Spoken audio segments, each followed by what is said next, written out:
I never imagined my father would look me straight in the eyes and tell me I wasn't good enough to run the business I'd helped build from the ground up. But there I was, standing in the barrel room of Turner Family Vineyards, surrounded by the oak casks I'd selected myself, listening to him say the words that shattered a decade of dedication. "Your brother Eric will be taking over as CEO now." The room seemed to spin around me.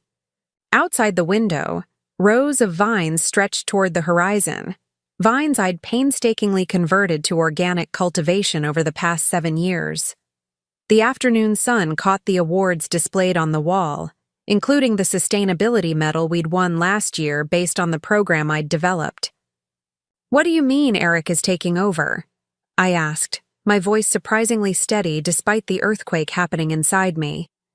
"He just moved back to Sonoma 6 months ago. He hasn't worked a single harvest." My father, Harold Turner, founder of Turner Family Vineyards, adjusted his reading glasses and cleared his throat the way he always did when he was about to deliver what he considered an indisputable pronouncement. "Becca," he said, using the nickname I'd outgrown years ago. "Eric has fresh ideas. He's got an MBA from Stanford, and he understands the direction the market is headed. With his connections, we can take this business to the next level." I almost laughed. "Dad, I also have an MBA. I've been running operations for 10 years. Our revenues are up 40% since I implemented the direct-to-consumer program. I secured the Westfield distribution deal that literally saved us during the pandemic." "And we appreciate all that," my father said, patting my hand in a way that made me feel like a child being dismissed. "You'll still be involved. Eric will need your expertise in operations. I'm thinking Director of Production would be a suitable title." Director of Production, a demotion to working under my younger brother, who had spent the last decade traveling through Europe and Asia, finding himself while I was up at 5 a.m. every day running this place. The brother who couldn't tell a Cabernet from a Merlot 3 years ago. I felt my throat tighten. "Why? Just tell me why, Dad." He sighed, looking uncomfortable. "Turner Vineyards has always been passed down to the next generation, Becca. It's a family tradition." "I'm family," I said, my voice rising despite my best efforts. "Last time I checked, I was your firstborn." "You know what I mean," he replied, his tone hardening. "The business passes to the son. That's how my father did it, and his father before him." And there it was, the real reason, finally spoken aloud after years of suspecting it was true. It didn't matter that I'd poured my heart and soul into this place, that I knew every inch of our 100 acres, that I could recite our production numbers going back 5 years. What mattered was that I was a daughter, not a son. "That's ridiculous," I said, clenching my fist to keep my hands from shaking. "It's 2025, Dad. You can't be serious." "I've made my decision, Rebecca," he said, using my full name, a sure sign that the conversation was over. "Eric starts next Monday. I expect you to help make this transition smooth." Before I could respond, the door to the barrel room swung open, and there was Eric, with his perfect smile and designer clothes that had never seen a day of actual work in the vineyard. Behind him stood our mother, Diane, her expression a mix of apprehension and forced cheerfulness. "Hey, sis," Eric said, oblivious to the tension in the room. "Dad tell you the good news? We're going to take this place to the stratosphere." I looked from Eric to my father, then to my mother, who quickly averted her eyes. None of them could see what they were doing, the injustice of it, the casual cruelty. "Congratulations," I managed to say, the word tasting bitter in my mouth. "Excuse me, I need some air." I brushed past them, ignoring my mother's soft, "Becca, please," as I stormed out into the vineyard. The late afternoon sun was hanging low over the western hills, casting long shadows across the rows of Pinot Noir I'd planted myself after convincing Dad that we needed to diversify our varieties. I pulled out my phone and called the only person who would understand. My husband Nathan answered on the second ring. "Hey, everything okay? You're still at the vineyard?" His voice was instantly concerned. He knew I'd been called to a family meeting that afternoon. "They're giving it to Eric," I said, my voice finally breaking. 10 years, Nate. 10 years I've worked here, and they're handing it to Eric because he's the son. Nathan was quiet. For a moment, then said exactly what I needed to hear. "Come home. We'll figure this out together." As I drove down the winding road from the vineyard toward our home in town, I felt something shift inside me. The hurt was still there, raw and throbbing, but beneath it something else was taking shape, a steel-hard resolve. This wasn't over, not by a long shot. I just didn't realize then how much I was about to lose, and what I would eventually gain by standing up for myself. Before we jump back in, tell us where you're tuning in from, and if this story touches you, make sure you're subscribed, because tomorrow I've saved something extra special for you. The following week was the longest of my life. I watched as Eric took over my office, the one with the view of the Western Vineyard that I'd earned after increasing our wine club membership by 200%. He rearranged everything, removing the production, charts I'd carefully created, and replacing them with motivational posters featuring mountain climbers and soaring eagles. I was now working from what had essentially been a storage room, hastily converted into an office with a desk that wobbled and a chair that creaked every time I moved. Eric had suggested I could spruce it up with some plants. "It'll be cozy," he'd said with that smile that never quite reached his eyes. It was Wednesday afternoon when I overheard him speaking to the Westfield Group, our biggest distributor, the account I'd nurtured for 3 years, taking their buyer to dinner every time she was in town, remembering her children's names, sending her bottles of our limited reserve for Christmas. "We're thinking of raising our wholesale prices next quarter," Eric was saying, leaning back in my old chair, feet propped on my old desk. "The market can bear it, especially with our new label design." I froze in the hallway.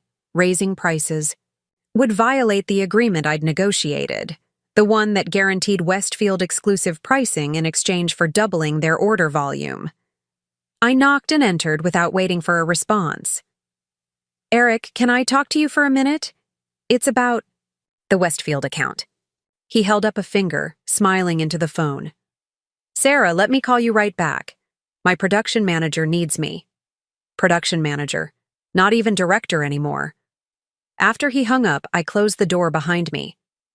"You can't raise prices on Westfield. We have an agreement." "The agreement you made was too generous," he interrupted. "Dad agrees. We're leaving money on the table." I took a deep breath. "That agreement is why we survived 2023 when 3 other vineyards in the valley went under. Sarah doubled her order when she didn't need to, because of our relationship." Eric shrugged. "Business isn't about relationships, Becca. It's about margins." "In the wine business, it's about both," I insisted. "Break this agreement, and they'll drop us. I guarantee it." "I think I know what I'm doing," he said dismissively. "Dad put me in charge for a reason." "Because you're his son," I said flatly. His expression hardened. "No, because I have vision. Dad sees it. Why can't you?" I left without another word, my hands shaking with anger. This wasn't just about me anymore. It was about the business I'd helped build, the employees whose livelihoods depended on it, the legacy I'd thought I was creating for my own children. That evening, I was quiet during dinner. Nathan tried to engage me in conversation, asking about my day, but I just pushed food around on my plate. Zoe, our 12-year-old, was sharp enough to notice. "Mom, are you mad because Uncle Eric is the boss now?" she asked, setting down her fork. I looked at my daughter, so perceptive, so straightforward. "I'm not mad, honey. I'm disappointed." "Because Grandpa picked Uncle Eric instead of you?" "Zoe," Nathan warned gently, but I shook my head. "It's okay," I told him, then turned to my daughter. "Yes, I worked very hard at the vineyard for a long time, and I thought I would get to run it someday." "Is it because you're a girl?" Tyler, my 9-year-old, piped up. Jason at school said girls can't be bosses. I nearly choked. That is absolutely not true. Women can be bosses, presidents, anything they want to be. Then why did Grandpa pick Uncle Eric? Zoe persisted. I glanced at Nathan, who gave me a look that said this was my call. I could brush it off, make excuses, protect my father's image in my children's eyes, or I could tell them the truth. Because sometimes, I said carefully, people have old-fashioned ideas about what men and women should do. And sometimes even people we love can make unfair decisions because of those ideas. That's stupid, Zoe declared. Yeah, Tyler agreed. You know everything about wine. Uncle Eric doesn't even like the smell. I couldn't help but laugh, feeling a surge of love for my children and their simple sense of justice. Thank you for believing in me. Later, after the kids were in bed, Nathan found me on the back porch, staring out at the small garden I'd planted with cuttings from the vineyard. What are you thinking? He asked. Preparing and narrating this story took us a lot of time, so if you are enjoying it, subscribe to our channel. It means a lot to us. Now back to the story. Handing me a glass of our reserve Pinot, the vintage I'd overseen from bud break to bottle. I'm thinking that my father isn't going to change, I said, taking a sip. And I'm wondering why I'm still trying to earn his approval when it's clear I never will.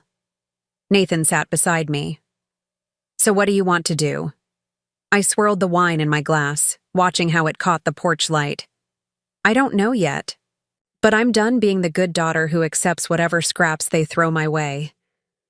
Whatever you decide, Nathan said. I'm with you. You know that, right? I nodded, leaning against his shoulder. I know.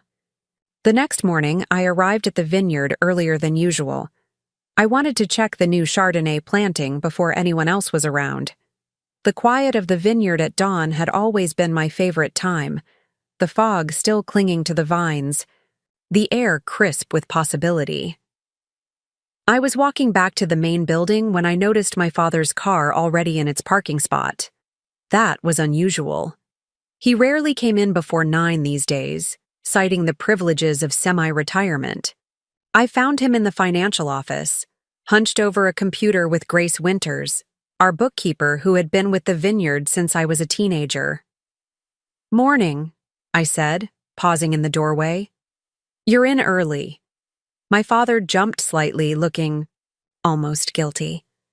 Rebecca, yes, just going over some numbers with Grace. Grace met my eyes briefly, then looked away. Something was off.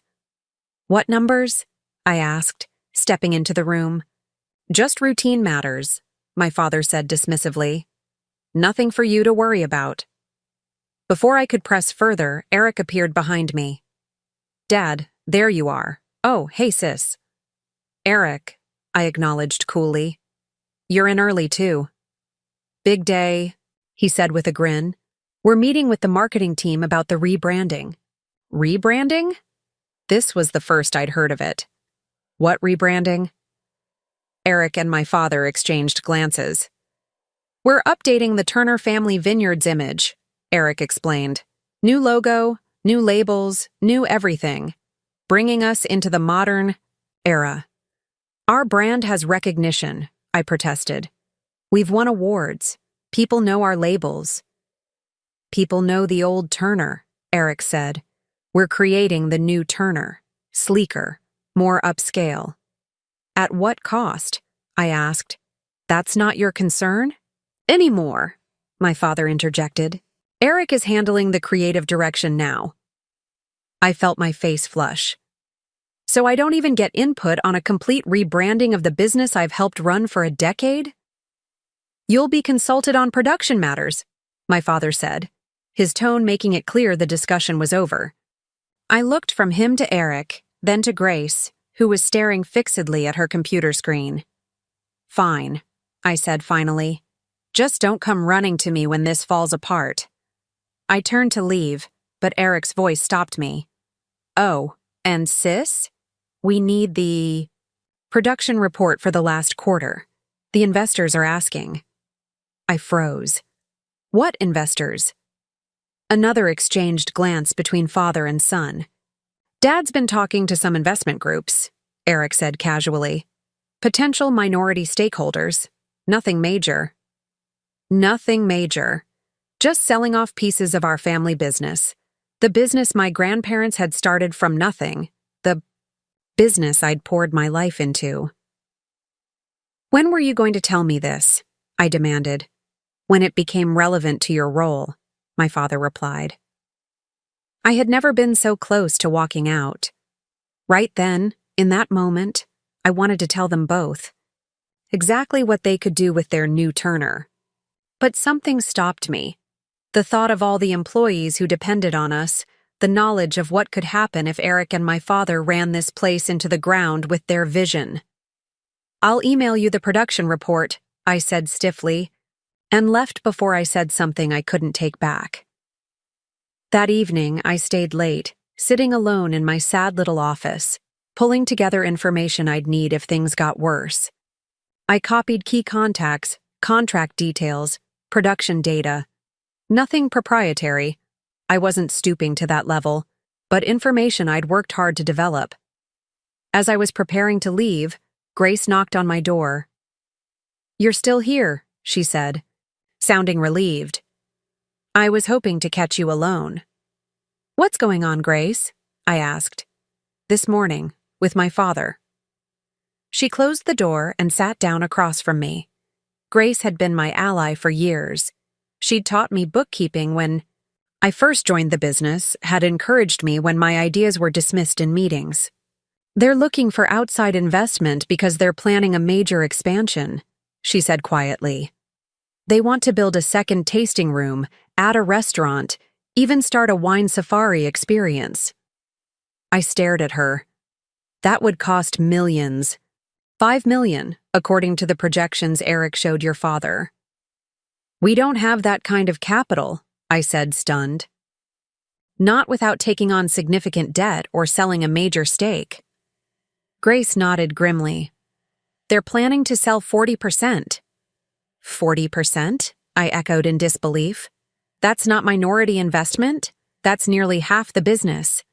Eric has convinced your father it's the only way to compete with the corporate wineries moving into the valley. I shook my head, trying to process this. Does my mother know? I don't think so, Grace said. It's been just the three of us in these meetings. Your father, Eric, and me running the numbers. I leaned back in my chair, the full weight of what was happening finally hitting me. They weren't just pushing me aside. They were fundamentally changing the business, risking everything my family had built. There's more, Grace said hesitantly. The Westfield contract. Eric's planning to terminate it if they don't accept the price increase. He can't do that, I said automatically. There are penalties, not to mention the relationship damage. He says he's already lined up another distributor, someone he knows from business school. I closed my eyes, feeling a headache building behind my temples. This is insane. I thought you should know, Grace said, standing up. I've worked for your family for 20 years. This place matters to me, too. After she left, I sat in the darkening office for a long time. I thought about my grandfather who'd planted the first vines, about my childhood running through these same vineyards, about the pride I'd felt watching our wines gain recognition and respect. I thought about my children, especially Zoe, who loved to help during harvest, who had already declared she wanted to make wine someday. And I thought about what would be left of all that if Eric and my father had their way. I pulled out my phone and texted Nathan. We need to talk.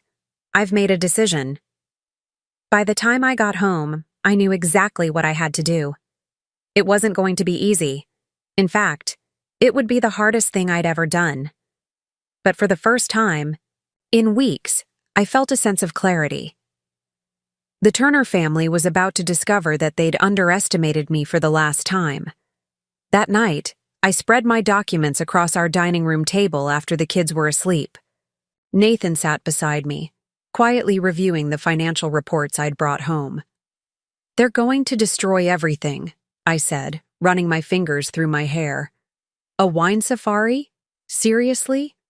We're a boutique winery known for sustainable practices and limited production, not some tourist trap." Nathan studied the projected costs Grace had slipped me. "These numbers are ambitious. Even with outside investment, the debt service would be crushing."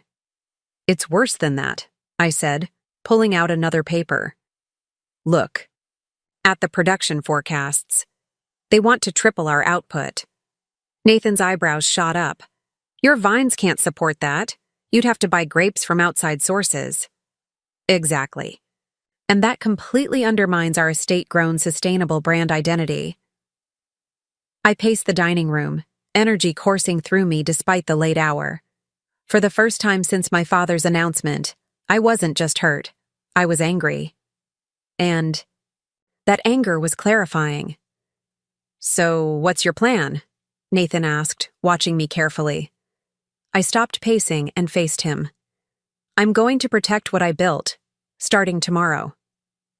The next morning, I called Sarah at Westfield Distribution before going to the vineyard. Our conversation was brief, but productive. Then I contacted 3 of our key wine club members, influential restaurant owners who had been loyal supporters for years. By the time I pulled into the vineyard parking lot, I had a strategy. My father's car wasn't there yet, but Eric's was. Perfect. I found him in the tasting room with Vanessa, his wife. They were discussing changes to the decor, gesturing grandly at the rustic wooden beams my grandfather had salvaged from an old barn. "Those will have to go," Vanessa was saying, wrinkling her nose. "They're so farmhouse chic. We need something more elevated." "Morning," I said, making them both turn.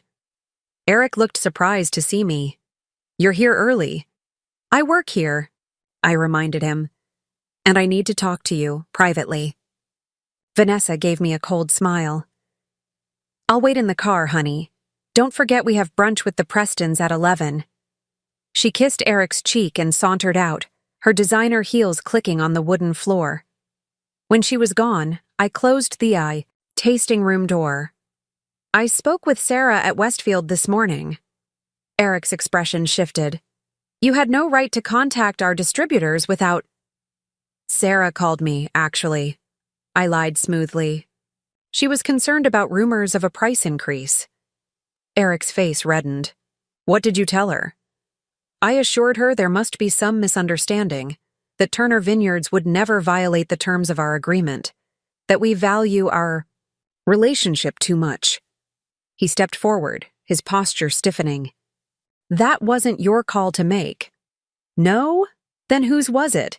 Because it certainly wasn't yours to jeopardize our largest distribution channel." "You don't understand modern business," Eric snapped. "Sometimes you have to take risks to grow." Destroying. Relationships isn't risk, it's sabotage. I moved closer. "And I won't let you sabotage this vineyard." Eric laughed, but there was no humor in it. "What exactly do you think you can do? Dad made his decision. I'm in charge now." "For now," I agreed. "But here's what you should know. I've spent 10 years building relationships with every buyer, supplier, and influencer in this valley. People respect me. They trust my word. If I tell them Turner quality is about to plummet because we're buying cheap grapes from Central Valley, they'll believe me." His eyes widened slightly. "You wouldn't." "I also have documentation of every decision made in the past decade, including Dad's. Creative accounting during the drought years." I was bluffing about the accounting, but Eric didn't know that. "Are you threatening us?" His voice was incredulous. "I'm giving you a choice," I corrected. "You can either work with me as an equal partner, giving me real authority over operations and vineyard management, or I can make sure your big expansion plans never get off the ground." "Dad will never agree to that." "Then I guess you'll have to convince him," I said, turning to leave. "You have until the end of the week." I walked out, feeling a strange mix of power and terror. I had just delivered an ultimatum to my family. There was no going back now. When I reached my office, Grace was waiting for me. Her face was pale. "What's wrong?" I asked, closing the door. "Harold knows I spoke to you," she said, her voice barely above a whisper. "He was furious. Said I betrayed his trust." My stomach dropped. "I'm so sorry, Grace. I never meant to put you in that position." She shook her head. "Don't apologize. I made my choice, but you should know they're meeting with the investors tomorrow. Some venture capital firm from San Francisco." "So soon?" "Eric's pushing it through. And there's something else." She hesitated. "They've started reviewing everyone's position, talking about streamlining operations." I felt cold. "They're planning layoffs." Grace nodded grimly. "Starting with anyone they consider loyal to you." The implications hit me hard. My confrontation with Eric hadn't just put my position at risk, it had endangered people who had worked alongside me for years. People with families, mortgages. "I need to think," I said, sinking into my chair. Grace squeezed my shoulder before leaving. "Whatever you decide, I'm with you." I spent the morning in a fog, going through the motions of my job while my mind raced. The production team needed approvals for the new bottling run. The organic certification inspector needed schedules confirmed. Routine tasks that now felt hollow. Around 11, my mother appeared at my office door. Diane Turner was the consummate winery wife. Elegant, diplomatic, always smoothing things over. She rarely involved herself in business operations. "Can we talk?" she asked, her voice gentle. I gestured to the chair across from my desk. "What can I do for you, Mom?" She sat, adjusting her cashmere sweater. "Your father told me about your conversation with Eric. He's very upset." Of course he was. "And what about you?" I asked. "Are you upset too?" "I'm concerned," she said carefully. "This is causing a rift in the family." I leaned forward. "The rift started when Dad decided I wasn't good enough to run this place. Because I'm a woman." My mother flinched. "It's not that simple, Becca."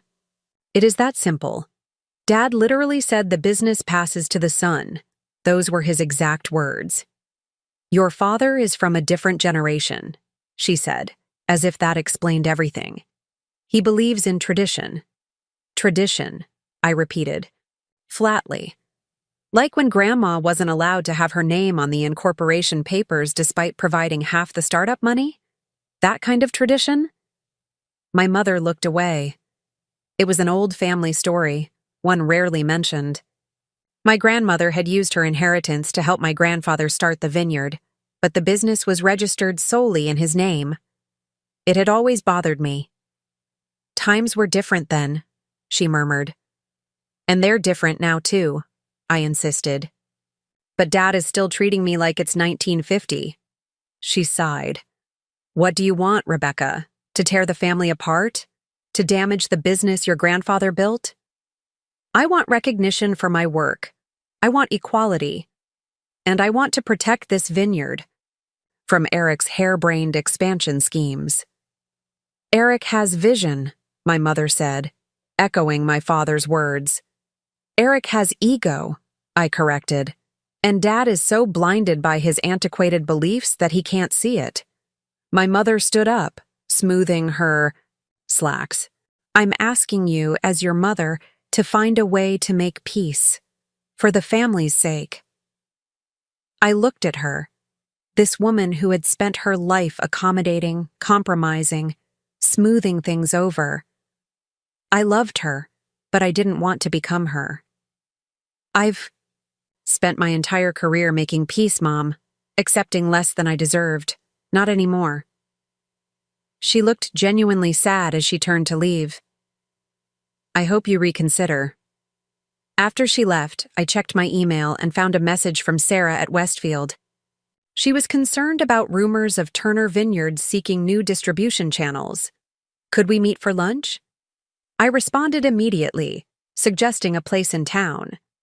This was my chance to secure our most important business relationship, with or without Eric's approval.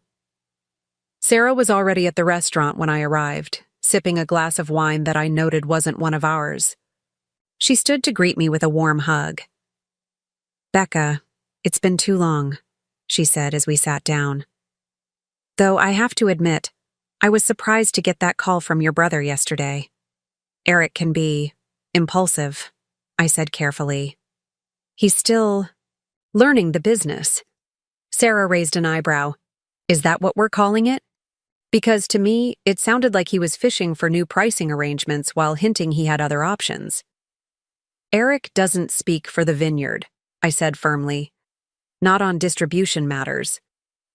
"Your father seems to think he does," Sarah said, taking another sip of wine. "Harold called me this morning to reinforce Eric's position." My heart sank. Dad was already backing Eric's play. "Sarah, you and I have worked together for years. You know our wines, our process, our commitment to quality. None of that has changed." "But management has," she pointed out. "And I need to know what that means for Westfield. We have restaurant clients who've built wine lists around your Pinot. If you're changing direction, I need warning." I took a deep breath. It was time to play my hand. "What if I told you I'm considering starting my own label?" Sarah paused, glass halfway to her lips. "I'd say I'm very interested in hearing more. It would be small production, focused on the sustainable methods I've developed at Turner, a true artisan approach." "With you as winemaker?" I nodded. "Complete creative control." Sarah's eyes gleamed. "Our high-end accounts would be all over that." "Your name carries weight, Becca." "I'd need a distribution partner, someone who understands the market, who already has the relationships." "Someone like Westfield," she said, smiling now. "Exactly." Sarah set down her glass. "Are you really considering this?" "I'm exploring options," I said carefully. "Nothing's decided.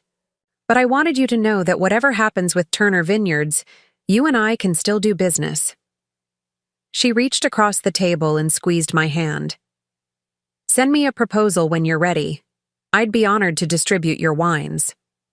The rest of lunch was spent catching up on industry news, but my mind was racing. I'd just opened a door I wasn't sure I was ready to walk through. Starting my own label would mean leaving Turner Vineyards, leaving my family's legacy. But it would also mean freedom. When I returned to the vineyard, I found several employees huddled in the lab, speaking in hushed tones. They fell silent when I entered. "What's going on?" I asked. Miguel, our vineyard manager who had worked alongside me for 8 years, spoke first. "Is it true they're selling half the business to outsiders?" Word was spreading. I chose my words carefully. "There are discussions about bringing in investors. Nothing is finalized." "And the layoffs?" asked Tina, one of our cellar workers. "People are saying Eric wants to replace us with cheaper contract labor."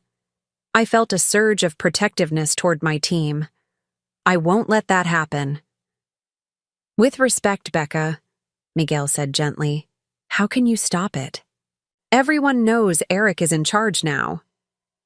The question hung in the air. These people trusted me. They'd followed my lead, implemented my programs, celebrated our successes together, and now I couldn't protect them. "I'm still fighting," I said. Finally. "That's all I can tell you right now." They nodded, but I could see the uncertainty in their eyes. I was losing my authority by the hour. That evening, I skipped the usual family dinner at my parents' house. Instead, I took Nathan and the kids to our favorite pizza place in town. Watching Zoe and Tyler laugh as they stretched cheese between their slices, I felt a wave of clarity wash over me. "I think I might leave the vineyard," I said quietly to Nathan while the kids were distracted. He looked at me carefully. "You're sure?" "No," I admitted, "but I'm thinking about it seriously. I talked to Sarah about distributing my own label. Your own wines, he said thoughtfully. That's a big step. It's terrifying, I agreed. But maybe it's time. I've spent a decade proving myself to people who will never truly see my value. Nathan took my hand. Whatever you decide, we'll make it work. It would mean starting over, taking a risk. You've never been afraid of risk, he reminded me. It's one of the things I love about you. I squeezed his hand, grateful for his unwavering support. There's one more factor to consider. What's that? I'm worried about what Eric and Dad will do to the vineyard, to the employees, to everything we've built. Nathan considered this. So it's not just about you. It never has been, I said softly. We were interrupted by Tyler asking for another slice, and the conversation shifted to lighter topics. But that night, as I lay awake staring at the ceiling, I kept circling back to the same question. Was I willing to walk away from the family business to save it? The next morning, I arrived at the vineyard to find an unfamiliar car in the parking lot, a sleek black Tesla with San Francisco plates. The investors had arrived. I slipped in through the production entrance, avoiding the main office where they would likely be meeting. I needed to gather more information before confronting my father and Eric. In the lab, I found Tina running tests on our latest vintage. Any news? I asked casually. She glanced around to make sure we were alone. They've been in the conference room for an hour. Some venture capital guys in expensive suits. Do you know what they're discussing? Tina hesitated. Grace took in the financial projections earlier. She looked worried. Thanks, I said, squeezing her shoulder. Keep me posted if you hear anything else. I spent the morning in the vineyard with Miguel, inspecting the new plantings and discussing the upcoming harvest. Being among the vines always centered me, reminded me why I loved this work. The connection to the land, the cycle of growth, the promise of creation. We were heading back when Miguel spotted them, my father, Eric, and two men in business suits walking through the eastern vineyard. The tour, Miguel muttered. Let's go say hello, I said with forced brightness.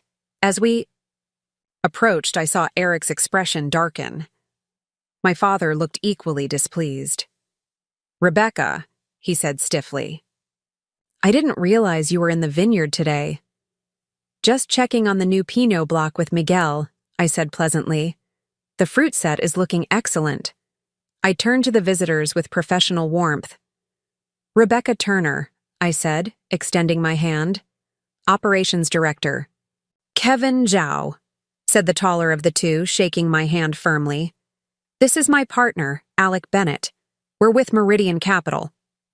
Welcome to Turner Vineyards, I said. I see my father and brother are giving you the tour.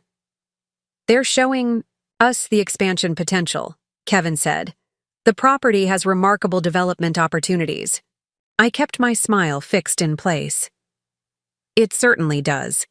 Though of course our greatest asset is our terroir, the unique combination of soil, climate, and cultivation practices that make our wines distinctive. Rebecca has been experimenting with organic methods, my father interjected, making it sound like a hobby rather than the comprehensive sustainability program I'd implemented. Not experimenting, I corrected gently.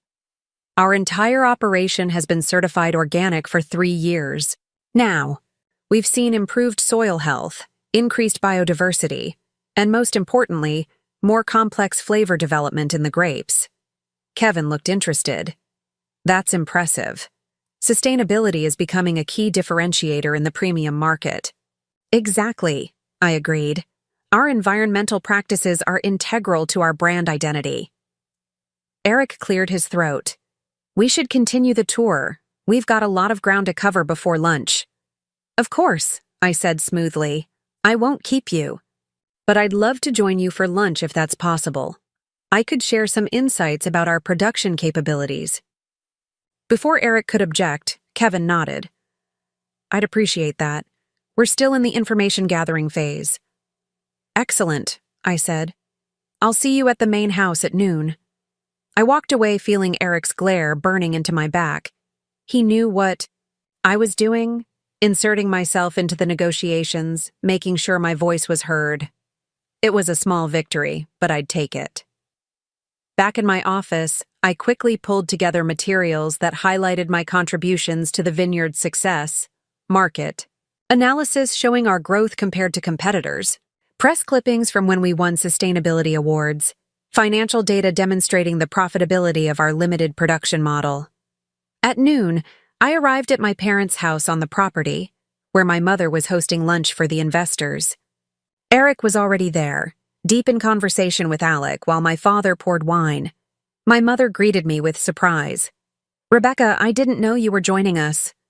"Last-minute addition," I said, kissing her cheek. Kevin wanted to discuss production capacity. She gave me a warning look but said nothing as she went to check on lunch. I approached the group, accepting a glass of our reserve Chardonnay from my father. "Gentlemen, I brought some additional information you might find useful." I distributed the folders I'd prepared. Kevin immediately began flipping through his, nodding with interest. "These sustainability metrics are impressive," he noted. "You've reduced water usage by 30% while increasing yield?" "Drought-resistant rootstock and precision irrigation," I explained. "It was a significant initial investment, but the long-term savings are substantial." "And you led this initiative?" Alec asked. "Rebecca has managed our day-to-day operations for several years," my father said before I could answer. "But Eric is bringing fresh perspective to our strategic direction." "A combination of experience and innovation," Kevin observed diplomatically. "Always valuable." Eric shifted uncomfortably. "The expansion plans will take us beyond these small-scale methods. We need to think bigger." "Bigger isn't always better in winemaking," I countered. "Our premium pricing is directly tied to our limited production and meticulous methods." "The market is changing," Eric insisted. "Meridian understands this. Their portfolio includes several successful scaled wine operations." Kevin set down his folder. "We've certainly had success with growth-oriented brands, but we've also backed boutique operations that maintain premium positioning, different models for different market segments." "Exactly," I said, seizing the opening. "And Turner Vineyards has always been positioned as an artisanal, estate-grown product. That's our competitive advantage." My father's jaw tightened. "We're exploring new directions." "Without alienating our existing customer base," I added smoothly. The tension in the room was palpable as my mother announced that lunch was served. We moved to the dining room, where a beautiful spread of local cheeses, fresh bread, and seasonal salads awaited us.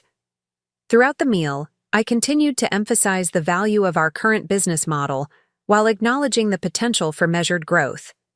Eric grew increasingly agitated, repeatedly cutting me off or contradicting my points. Finally, as my mother served coffee, Kevin addressed me directly.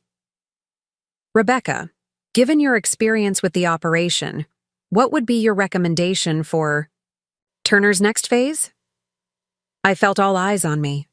This was my chance. "I believe in strategic expansion that honors our core values," I said carefully. "Increasing production within the constraints of our estate-grown philosophy. Perhaps adding higher margin offerings like exclusive wine club experiences or limited edition varietals, but maintaining the quality and authenticity that distinguish us from corporate wineries." "Small thinking," Eric muttered. "Sustainable thinking," I corrected. "Growth that doesn't compromise what makes us special." Kevin and Alec exchanged glances. "Both approaches have merit," Kevin said diplomatically. "We'd need to review the financial projections for each scenario before making any recommendations." My father stood abruptly. "We should continue this discussion privately. Rebecca, thank you for your input, but Eric and I will handle the remainder of the meeting." I recognized the dismissal but stood my ground. Of course. Kevin, Alec, it was a pleasure meeting you both. I hope you'll consider all perspectives before making your decision. As I left, I heard my father apologizing for the confusion about my role. I walked back to my office with my head held high, ignoring the burning in my throat. I had made my case. I had shown the investors that there was more to Turner Vineyards than Eric's grandiose schemes. Whether it would make any difference remained to be seen. That evening, I received a text from an unknown number. Impressive presentation today. Would like to continue the conversation. Coffee tomorrow? Kevin Z. I stared at my phone, pulse quickening. The lead investor wanted to meet with me privately. This changed everything. I texted back, name the time and place. His response came quickly. 7 a.m. Harvest Cafe in town. Discreet. I showed the exchange to Nathan when I got home. What do you think he wants? Nathan considered it. Information, most likely. He's doing his due diligence, talking to all key players. Or he's concerned about the tension he witnessed today, I suggested. Either way, it's an opportunity, Nathan said. But be careful. These guys didn't build a venture capital firm by being sentimental. I nodded, already forming a strategy for the meeting. I need to show him I'm the safe bet, the one who truly understands this business. That night, I barely slept.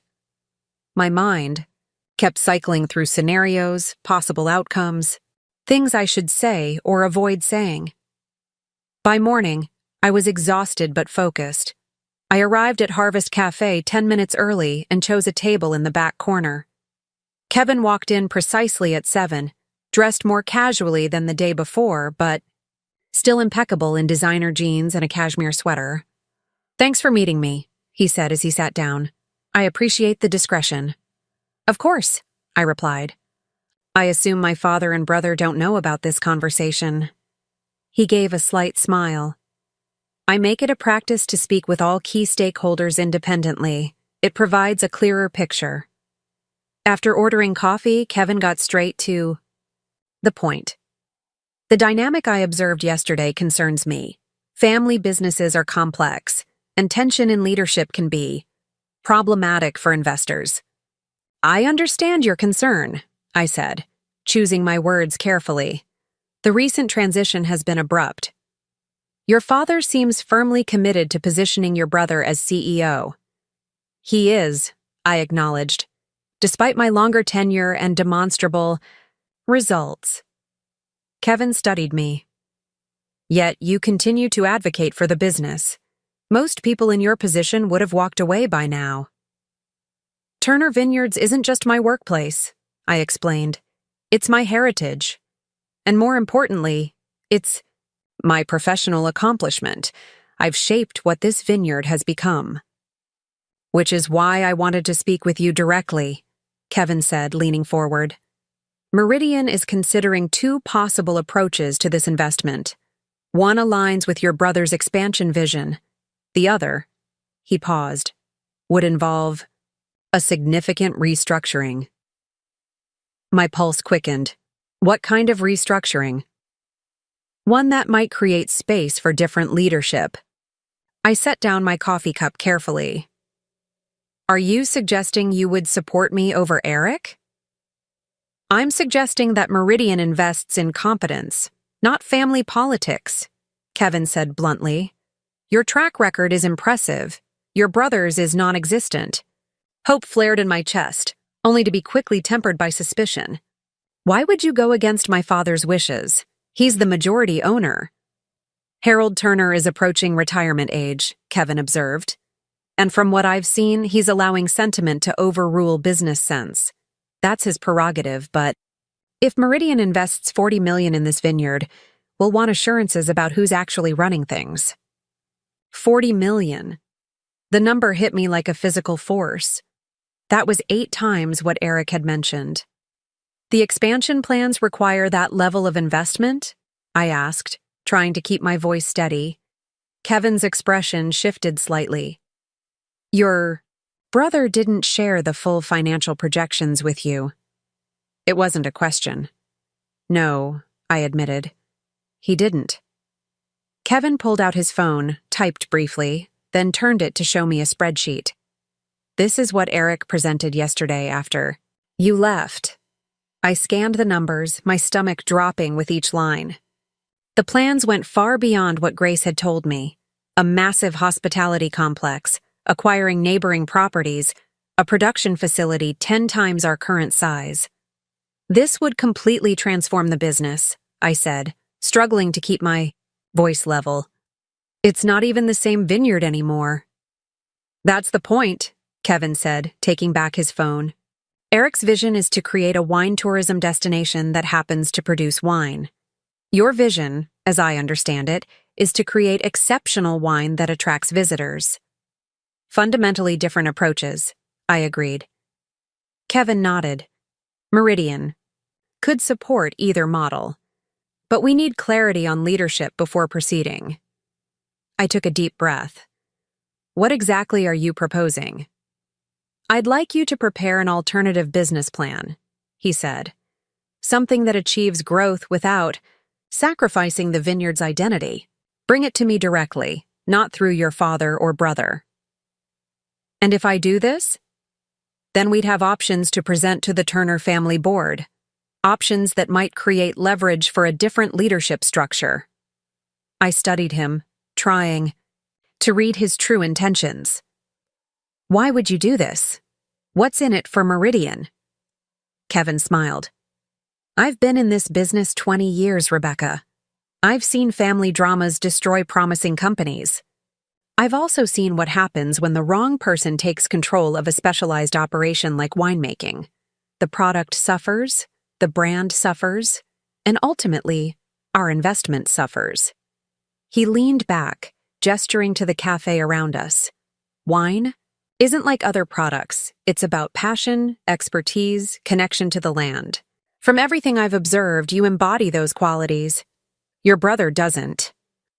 I wanted to believe him, but I'd be a fool to trust a venture capitalist I'd just met over my own family, no matter how dysfunctional that family might be. I need time to think about this, I said finally. Of course, Kevin replied, standing. Take 48 hours. But remember, we're moving quickly on this deal.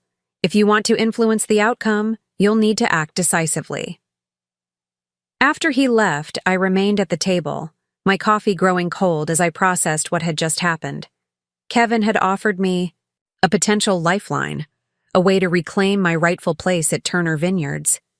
But at what cost? And could I trust him? More importantly, was I willing to go directly against my father and brother with an outside investor?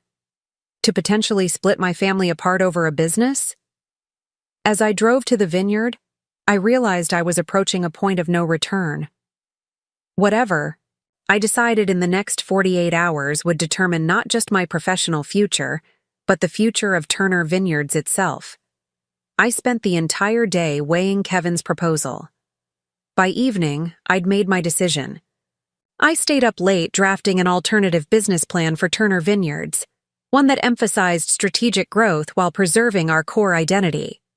My vision maintained our commitment to sustainability while expanding our premium offerings and tasting room experiences. It was ambitious but responsible, innovative without betraying our heritage. When I finally crawled into bed after midnight, Nathan stirred. "How's it coming?" he murmured sleepily. "Done," I whispered. "I'm meeting Kevin tomorrow to present it." "Are you sure about this?" I stared at the ceiling in the darkness. "No. But I'm sure about what will happen if I do nothing." The next morning, I dropped the kids at school and drove to a cafe in the next town over to meet Kevin. He was already waiting, reviewing documents on his tablet. "I wasn't sure you'd come," he said as I sat down. "Neither was I admitted, sliding my folder across the table. "But here we are." Kevin opened the folder and began reading my proposal, his expression giving nothing away. I sipped my coffee, trying to calm my nerves. "This is thoughtful," he said finally. "Measured expansion. premium positioning, leveraging your existing reputation while creating new revenue streams. It's solid. And achievable, I added, unlike Eric's fantasy theme park. Kevin smiled slightly. Your brother's plan has certain ambitious elements. Is that what we're calling delusions now? He set the folder aside.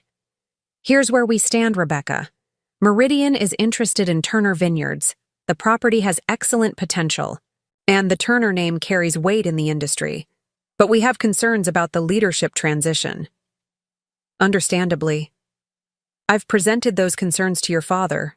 He was unreceptive. My heart sank. He's still insisting on Eric as CEO. He is, Kevin confirmed. However, we've proposed a compromise. A more structured leadership team with clearly defined roles. Eric would be CEO, but with limitations on his authority, particularly regarding major financial decisions. And where do I fit in this structure?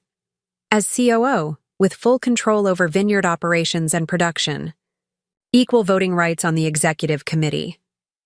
I considered this. It wasn't what I wanted, but it was better than being sidelined entirely. Did my father agree to this? Kevin's expression tightened slightly. Not yet. He believes it undermines Eric's authority. Of course he does, I said bitterly. Here's what you need to understand, Rebecca. Meridian won't proceed with the investment unless there are appropriate checks and balances in place. Your father needs our capital to fund Eric's expansion plans. That gives us leverage. I leaned forward. So what happens now? Now we negotiate, and I use your alternative business plan to demonstrate that there are multiple viable paths forward for Turner Vineyards. Will it work? Kevin shrugged. That depends on how badly your father wants the money and how willing he is to compromise. But one thing is clear. You've made yourself impossible to ignore. I left the meeting, feeling cautiously optimistic. For the first time since my father's announcement, I had actual leverage. Meridian needed me, even if my family didn't want to admit it.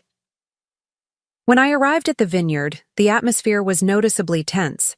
Staff members avoided eye contact as I walked to my office. Something had happened. I found Grace waiting for me, her expression grim. Harold's looking for you, she said quietly. He's furious. My stomach dropped. He knows about my meeting with Kevin. Grace nodded. Eric saw you leaving the cafe together. Perfect, I muttered. Where is he? Main office, with Eric. I straightened my shoulders, preparing for battle. Thanks for the warning. The walk to my father's office felt like marching to an execution. I could hear raised voices as I approached, my father's deep rumble and Eric's higher, agitated tone. I knocked once and entered without waiting for a response. Both men turned to glare at me. Nice of you to finally show up, my father snapped. Care to explain why you're meeting secretly with our investors? I closed the door behind me. I wasn't aware that speaking with potential business partners required your permission. Don't play games, Eric snarled. You're trying to undermine. I'm trying to save this vineyard from your harebrained schemes, I shot back. Someone needs to provide a reality check before you run us into the ground. My father slammed his hand on the desk. Enough. This behavior is completely unacceptable, Rebecca. Going behind our backs, presenting unauthorized plans. Unauthorized? I laughed incredulously. I've been running this place for a decade. I've earned the right to have a say in its future. You work for us, Eric said coldly. You seem to have forgotten that. I turned to face him fully. And you seem to have forgotten that you know nothing about winemaking, vineyard management, or our business relationships. You've been here 6 months, Eric. 6 months? That's irrelevant, my father interjected. I've made my decision about leadership. Yes, and Meridian has made it clear they have concerns about that decision, I said, meeting his gaze steadily. They won't invest without appropriate governance structures in place. My father's face reddened. You told them that? They told me that, I corrected. After doing their due diligence and realizing that handing control to someone with no experience might not be the wisest business move. Eric stepped toward me, his face tight with anger. You think you're so clever, don't you? The indispensable Becca, the only one who can possibly run things properly. I don't think I'm the only one, I replied evenly. But I know I'm more qualified than you. Enough! My father roared, standing up. This ends now. Rebecca, you've left me no choice. You're suspended, effective immediately. 2 weeks, no pay. When you return, it will be with the understanding that you answer to Eric, period. I stared at him in disbelief. You're suspending me? For talking to investors about the future of our business? For insubordination, he corrected. For undermining the leadership structure I've put in place. Eric smirked triumphantly. I wanted to slap the smug expression off his face. And if I refuse to accept this punishment? I asked quietly. My father's expression hardened. Then you can clean out your desk permanently. The ultimatum hung in the air between us. I looked from my father to Eric, seeing the unyielding conviction in their eyes. They truly believed they were right, that I was the problem, not their archaic thinking. I see, I said finally. Then I'll take some time to consider my options. Your key card, please, my father said, holding out his hand. I unclipped it from my belt and placed it in his palm. You're making a terrible mistake. That's not for you to decide, he replied coldly.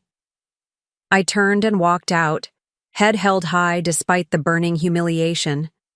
Staff members quickly averted their eyes as I passed, but I could feel their stares on my back.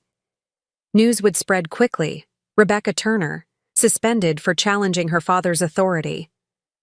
I drove home in a daze, fury and hurt battling for dominance. When I pulled into our driveway, I sat in the car for several minutes, trying to compose myself before going inside. I couldn't let the kids see me like this. Finally, I went in and called Nathan at his office. I need you to come home, I said, my voice shaking slightly. I've been suspended.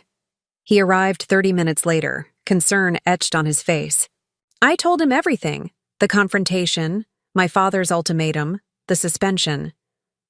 They can't do this, Nathan said, pacing our living room. You built that business. Apparently, I built it for Eric, I said bitterly. Nathan stopped pacing and sat beside me. So what now? I took a deep breath. Now I decide whether to accept this slap on the wrist and return as Eric's subordinate or I walk away and start something new. The thought had been forming in my mind during the drive home. Maybe this was the push I needed, the final confirmation that I would never be valued properly at Turner Vineyards, no matter how much I contributed. Do you want to walk away? Nathan asked carefully. No, I admitted. I love that vineyard. I've poured my heart into it. But I can't keep working somewhere that doesn't respect me. What about the investors? Kevin seemed to be on your side. I shrugged. Even with Meridian's backing, my father remains the majority shareholder. He can suspend me, demote me, or fire me. The best they could do is create some restrictions on Eric's authority, but I'd still be second in command at best.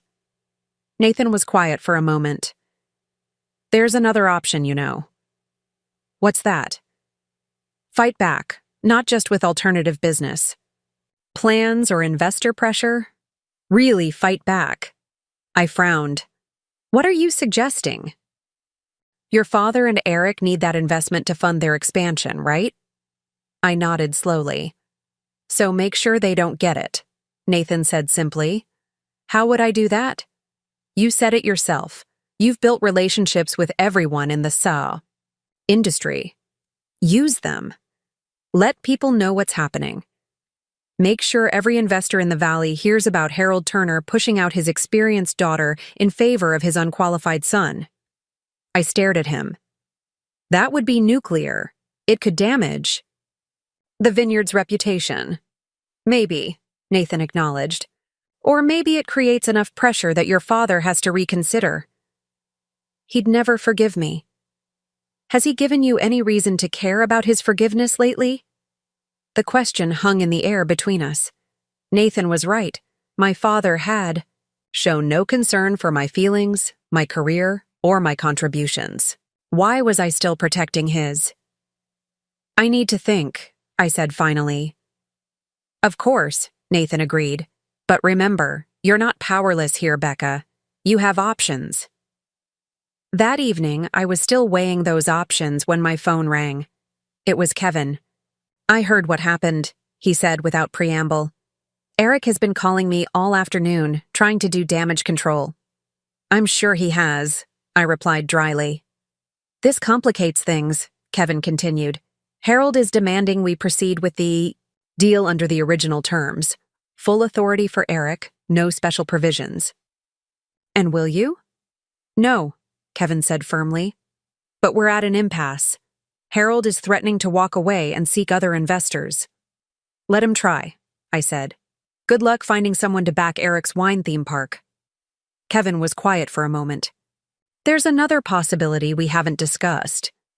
I'm listening. Meridian could back you directly. Not as an investment in Turner Vineyards, but as a startup, your own winery. My breath caught. You do that? We invest in people. As much as businesses, Rebecca.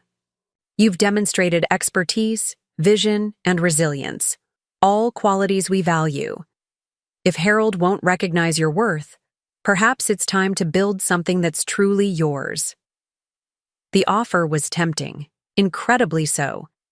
Yet something held me back. I'd be competing directly with my family, I said slowly. It would be seen as betrayal. More of a betrayal than what they've done to you? Kevin asked pointedly. He had a point, but still. I need time to think about this. Of course. But don't take too long. This situation is fluid, and opportunities don't last forever. After hanging up, I found myself staring out the window, at our backyard, where Zoe and Tyler were playing with the neighbor's dog. They looked so carefree, so untouched by the kind of family politics that were tearing me apart. What example did I want to set for them? To accept unfair treatment for the sake of family peace, or to stand up for myself, even if it meant difficult confrontations? The answer seemed clear when framed that way. I spent the next 2 days researching what it would take to start my own winery. I contacted real estate agents about available properties, spoke with equipment suppliers, and reviewed my non-compete clause in my Turner Vineyards contract. To my relief, it was narrowly written and would only prevent me from soliciting Turner employees or customers for 1 year. It couldn't stop me from starting a competing business. On the 3rd day of my suspension, my mother showed up at my door. She looked tired, the lines around her eyes more pronounced than usual. "Can we talk?" she asked. I let her in, offering coffee, which she declined. We sat in the living room, an uncomfortable silence stretching between us. "Your father is very upset," she said finally. "I gathered that when he suspended me," I replied dryly. She sighed. "This has gotten out of hand, Rebecca. The investors are threatening to pull out. Eric is panicking. Your father won't admit it, but he's worried too. They created this situation, not me." "Be that as it may," my mother said carefully, "this conflict is hurting the vineyard. Is that what you want?" I studied her. What I want is recognition for my contributions. What I want is to not be passed over because I'm a woman. What I want is respect. "Your father respects you," she protested weakly. "No, Mom. He tolerates me. There's a difference." She reached for my hand. "Please, just apologize. Come back. To work. We can figure this out as a family." I gently withdrew my hand. "That's not going to happen. I'm not apologizing for standing up for myself." "Then what will you do?" she asked, a note of fear in her voice. I considered keeping my plans to myself, but decided on honesty. I'm thinking of starting my own winery. My mother paled. You can't be serious. I am. Kevin has offered to back me. Kevin from Meridian? The same investors who were considering Turner Vineyards? She sounded scandalized. Yes. That's betrayal, Rebecca. I smiled sadly. Funny how it's betrayal when I seek opportunity elsewhere, but perfectly acceptable when Dad hands my position to Eric. It's not the same thing, she insisted. Isn't it? The message is clear. Women in this family are expected to step aside for the men, to sacrifice their ambitions without complaint. I refuse to do that anymore, Mom. And frankly, it's disappointing that you think I should. She stood up, clearly agitated. You're not thinking clearly. You're angry, and you're making rash decisions that will hurt everyone, including yourself. I've never been thinking more clearly, I countered. For the first time, I'm prioritizing my own worth instead of desperately seeking Dad's approval. Your father loves you, she said, her voice breaking slightly. Maybe he does, I allowed, but he doesn't respect me professionally, and that's what this is about. She left shortly after, promising to talk to my father again, though we both knew it wouldn't change anything. The lines had been drawn, and we were on opposite sides. Later that afternoon, I received a text from Grace. Emergency meeting called. Eric in panic mode. Investors backing out. So Kevin had made good on his threat to withdraw Meridian's offer unless appropriate governance was established. I felt a surge of vindication, quickly followed by concern for the vineyard staff who would suffer if the expansion plans collapsed. My phone rang again. It was Miguel, our vineyard manager. Becca, things are crazy here, he said without preamble. Your father is on a rampage. Eric is shouting at everyone, and there are rumors of massive layoffs if the investment falls through. I'm sorry, I said sincerely. This wasn't what I wanted. We know that, Miguel replied. Look, the team wants to talk to you. Can we meet somewhere, away from the vineyard? Of course. When? Tonight? The Craftsman Brewery at 7? I'll be there. When I arrived at the brewery that evening, I was stunned to find not just Miguel, but nearly a dozen Turner employees waiting. Grace was there, along with Tina from the lab, Jose from maintenance, and several others from production and the FA tasting room. What's going on? I asked as I joined them at a large table in the back. Miguel glanced around the table, then back at me. We wanted to talk about what happens next. Next? Grace leaned forward. Harold announced this afternoon that if the Meridian deal falls through, he'll have to streamline operations until new investors can be found. He's threatening layoffs, Tina added, her voice tight, starting with the organic program, which he called Your Pet Project. I felt sick. He's punishing everyone associated with me. Jose nodded grimly. 20 years I've worked there. Now I might lose my job because the boss is angry at his daughter. I'm so sorry, I said, looking around the table. This isn't what I intended. We know that, Miguel assured me. That's not why we wanted to meet.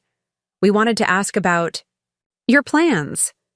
I hesitated, unsure how much to reveal. Grace saw my reluctance.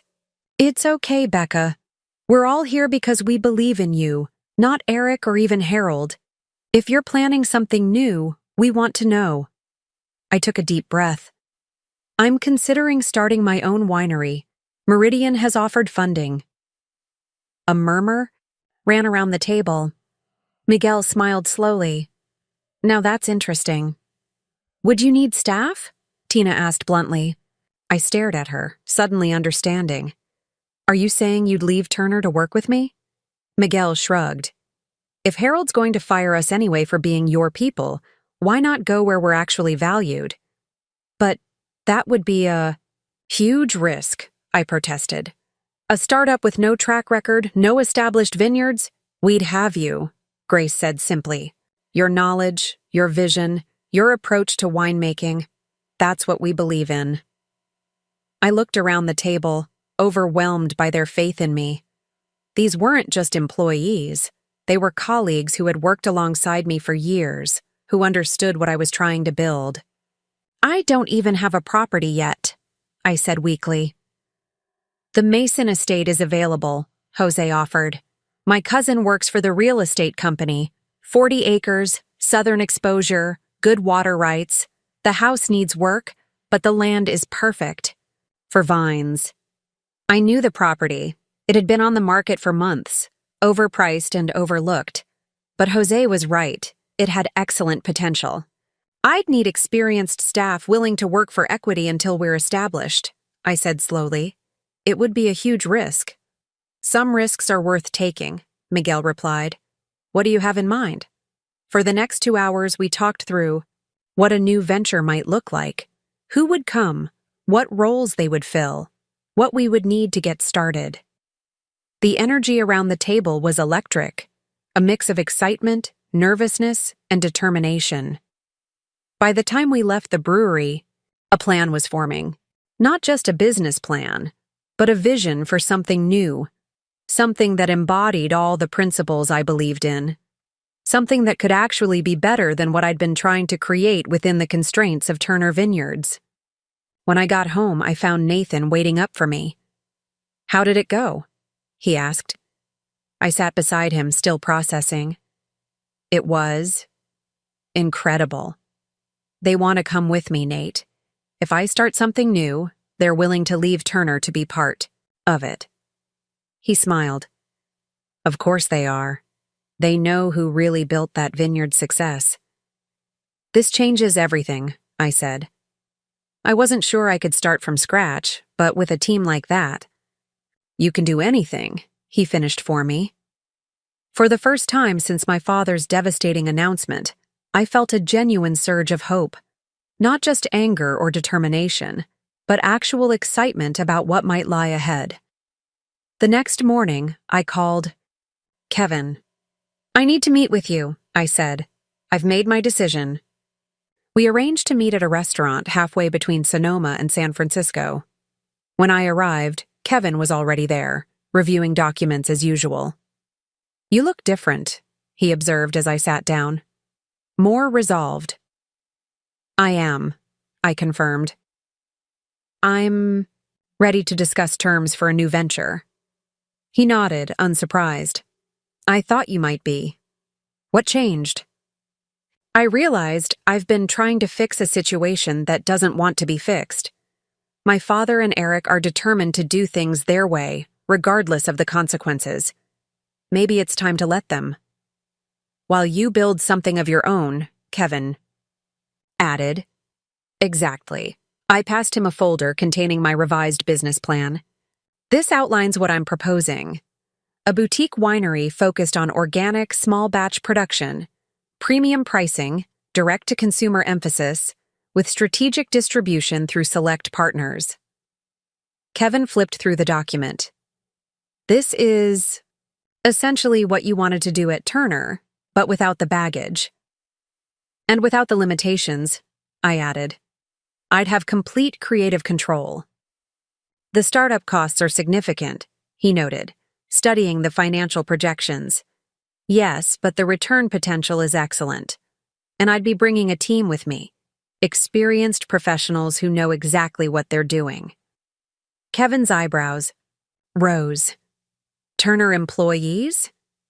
"People who believe in my vision," I said carefully, "who might find themselves unemployed soon anyway, given my father's threats." "That changes the equation," Kevin acknowledged. "Experience is valuable, especially in the early stages." We spent the next hour discussing specifics, funding levels, equity splits, timelines. By the end, I had a verbal commitment from Meridian for initial funding, pending final documentation and due diligence. "There's one more thing," I said as we wrapped up. "I'd like to move quickly on the Mason property, before word gets out about what I'm planning." Kevin nodded. "I'll have our real estate team contact them today. We can make an all-cash offer." As I drove home, I felt a strange mixture of emotions: excitement about the future, sadness about leaving Turner behind, and lingering anger at my father's stubbornness. I was making the right decision for myself, but the cost was high. When I pulled into our driveway, I was surprised to see Eric's car parked on the street. He was sitting on our front steps, looking uncharacteristically disheveled. "What are you doing here?" I asked cautiously as I approached. He stood up, running a hand through his hair. "We need to talk." "I have nothing to say to you." "Please, Becca," he said, his voice strained. "It's important." Against my better judgment, I let him in. We stood awkwardly in the living room, neither willing to sit. "What do you want, Eric?" He paced nervously. "The Meridian deal fell through officially this morning. Kevin called Dad to tell him they're withdrawing their offer." "I'm aware," I said neutrally. Eric stopped pacing and faced me. "What I don't understand is why they reached out to you directly afterward." Dad's assistant overheard him shouting about it on the phone. So my father knew Meridian was considering backing me instead. That explained Eric's visit. "That's between me and Meridian," I said coolly. "They're investing in you, aren't they?" Eric demanded. "You're starting a competing winery." I saw no reason to deny it. "Yes." Eric's face flushed with anger. "How could you do this to us? To the family?" "How could I?" I laughed incredulously. "After you took my position, dismissed my accomplishments, and treated me like an underling? After Dad suspended me for having the audacity to suggest I might know something about the business I've run for a decade?" "This is different," Eric insisted. "This is deliberate sabotage." "No, it's self-preservation. You and Dad made it clear there's no future for me at Turner, so I'm creating my own future." Eric's expression shifted from anger to calculation. "Dad will never forgive this. You'll be cut off completely." "I've already been cut off," I pointed out. "Suspended, demoted, disrespected. What exactly am I losing that I haven't already lost?" He changed tactics. "What about Mom? This will break her heart." "Don't bring her into this," I warned. "She's chosen her side. She always does." "And the rest of the family? Thanksgiving, Christmas? You're willing to sacrifice all of that?" I stepped closer to him. "Let me be very clear, Eric. I didn't create this situation. You and Dad did, when you decided my gender made me less qualified to run the business I've dedicated my life to. Any consequences are on you, not me." He stared at me for a long moment, then shook his head. "You know what? Dad was right about you. You've always been selfish, always thought you knew better than everyone else." "Get out," I said quietly, my anger cold and controlled. "And tell Dad that if he wants to discuss this like an adult, he can call me directly. I'm done using you as a messenger." After Eric left, I sat on the couch, trembling slightly from the confrontation. There was no going back now. The lines had been drawn, and I had definitively chosen my path. My phone buzzed with a text from Kevin. "Mason property owners are interested. Meeting tomorrow at 10 a.m. This is happening."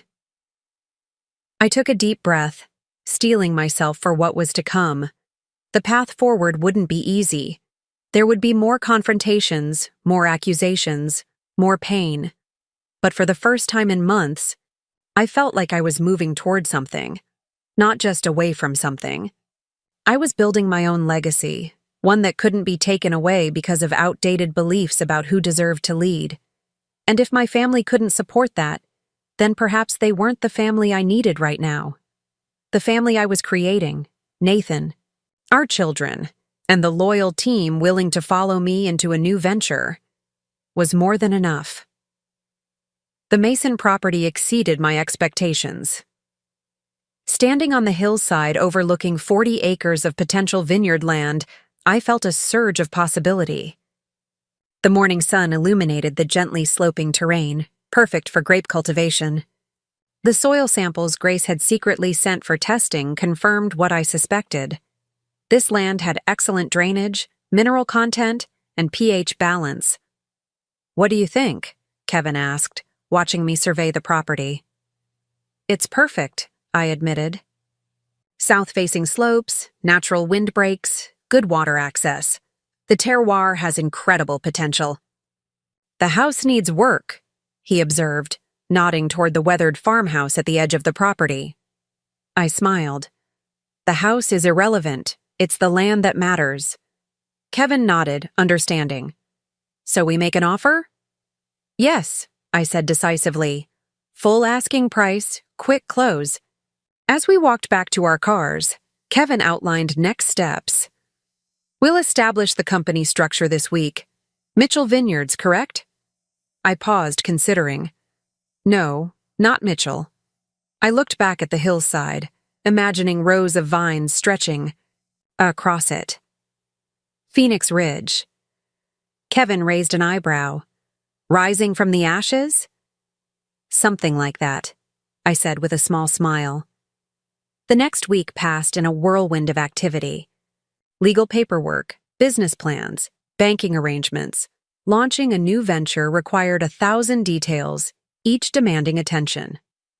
I worked from home, sending emails, making calls, and meeting with suppliers. Nathan converted our guest room into a temporary office where I pinned maps and sketches to the walls, visualizing what Phoenix Ridge would become. Through it all, my phone remained conspicuously silent. No calls from my father or mother, no text messages from Eric. It was as if my family had decided that if they couldn't control me, they would simply erase me. Only my mother sent a single text. "Please reconsider. Family is everything." I didn't respond. 10 days after my suspension, with the Mason property purchase in escrow and Phoenix Ridge Vineyards officially incorporated, Grace called me in a panic. "Your father found out," she said immediately when I answered. "About Phoenix Ridge, about all of it." My stomach tightened. "How?" "I don't know. But he's on a rampage. He's called an all-staff meeting for this afternoon. Everyone's terrified." "Has he said anything specific?" Grace lowered her voice. "He's promising to blacklist anyone who goes with you. Says he'll make sure no one in the valley will hire them. He's already reached out to other vineyard owners." The vindictiveness stunned me. "He can't do that. It's illegal." "Legal or not, it's scaring people. Miguel and I are still with you, but others are wavering." I closed my eyes, thinking quickly. "Tell everyone to stay calm. I'll handle this." After hanging up, I paced my home office, fury building. It wasn't enough for my father to push me out. Now he was threatening the livelihoods of people whose only crime was loyalty to me. I called Kevin. "My father knows about Phoenix Ridge. He's threatening to blacklist anyone who leaves Turner to join me." Kevin's response was measured. "We anticipated this possibility. It's why we kept the incorporation paperwork private." "He's scaring my team," I said, frustration bleeding through. "People who can't afford to risk their reputations."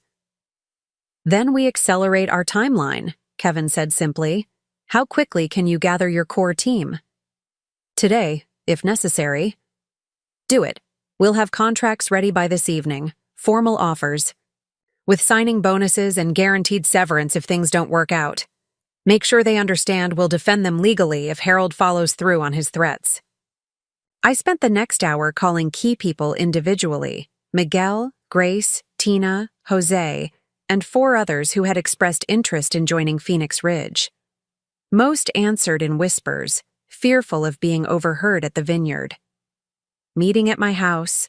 7 p.m., I told each of them. "Formal offers will be ready. It's time to decide." By early afternoon, my anxiety had shifted to determination. I was sitting at my kitchen table reviewing equipment quotes when the doorbell rang. I opened the door to find my father standing there, his face flushed with anger. "Phoenix Ridge?" he said without preamble. "You're actually starting a competing vineyard?" I stepped back, allowing him to enter but maintaining distance between us. "Yes." He followed me into the living room, his movements stiff with rage. Do you have any idea what you're doing? The damage this will cause? I'm creating my own opportunity since you made it clear there wasn't one for me at Turner. With our investors, he shouted. You stole our investors. I didn't steal anyone, I replied evenly. Meridian made a business decision. They chose to back someone with experience over someone with connections. My father paced the room, his control slipping. And now you're poaching our employees, people I've paid and trained for years. People you threatened to fire for being associated with me, I countered. People you tried to blacklist throughout the valley. Did you really think they'd remain? Loyal after that? He stopped pacing and faced me. This isn't just business, Rebecca. This is family. You're betraying your family. The accusation stung despite my armor. Family works both ways, Dad. You betrayed me first when you handed everything I built to Eric. That was my right as the owner. And this is my right as a professional, I interrupted. To take my skills elsewhere when I'm not valued. He shook his head, his expression hardening. If you do this, there's no coming back. You understand that? No reconciliation, no holidays, no relationship with your mother and me.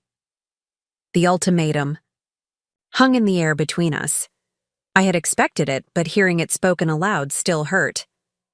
That's your choice, I said quietly. I'm not the one drawing that line. The hell you aren't, he exploded. You're the one creating a competing business. You're the one stealing our people, our investors. Because you left me no alternative, I shot back, my composure finally breaking. You handed everything I worked for to Eric because he's your son and I'm just your daughter. After 10 years of dedication, that's all it came down to. Biology. So don't talk to me about betrayal when you couldn't even see past your own outdated prejudices. My father stared at me, momentarily silenced by my outburst. Then his expression shifted, calculation replacing raw anger. There's still time to fix this, he said, his tone suddenly reasonable. Come back to Turner. I'll reinstate you as director of operations, reporting directly to me until Eric gets more experience. We'll forget this Phoenix Ridge nonsense. I almost laughed at the transparent attempt. You're only offering because you're afraid I'll succeed. I'm offering because despite your rebellion, you're still my daughter, he said stiffly. I don't want to see you fail. You mean you don't want to see me succeed without you, I corrected. The answer is no, Dad. Phoenix Ridge is happening. He studied me for a long moment, then nodded once, as if confirming something to himself. Then we have nothing more to discuss. I guess we don't. He turned to leave, pausing at the door. You know, your grandfather would be ashamed of what you're doing. He believed in family loyalty above all else. The parting shot was designed to wound, and it did. My grandfather had been my inspiration, the one who first taught me about viticulture, who believed I had an intuitive understanding of wine. No, Dad, I said softly. Grandpa believed in recognizing talent regardless of gender. He was the one who insisted I go to viticulture school when you thought it was a waste. He saw my potential even when you couldn't. My father didn't respond, just walked out, closing the door firmly behind him. I stood in the silent living room, shaking slightly with adrenaline and emotion. The confrontation had gone exactly as expected, yet it still left me raw. Despite everything, some part of me had hoped for understanding, for recognition.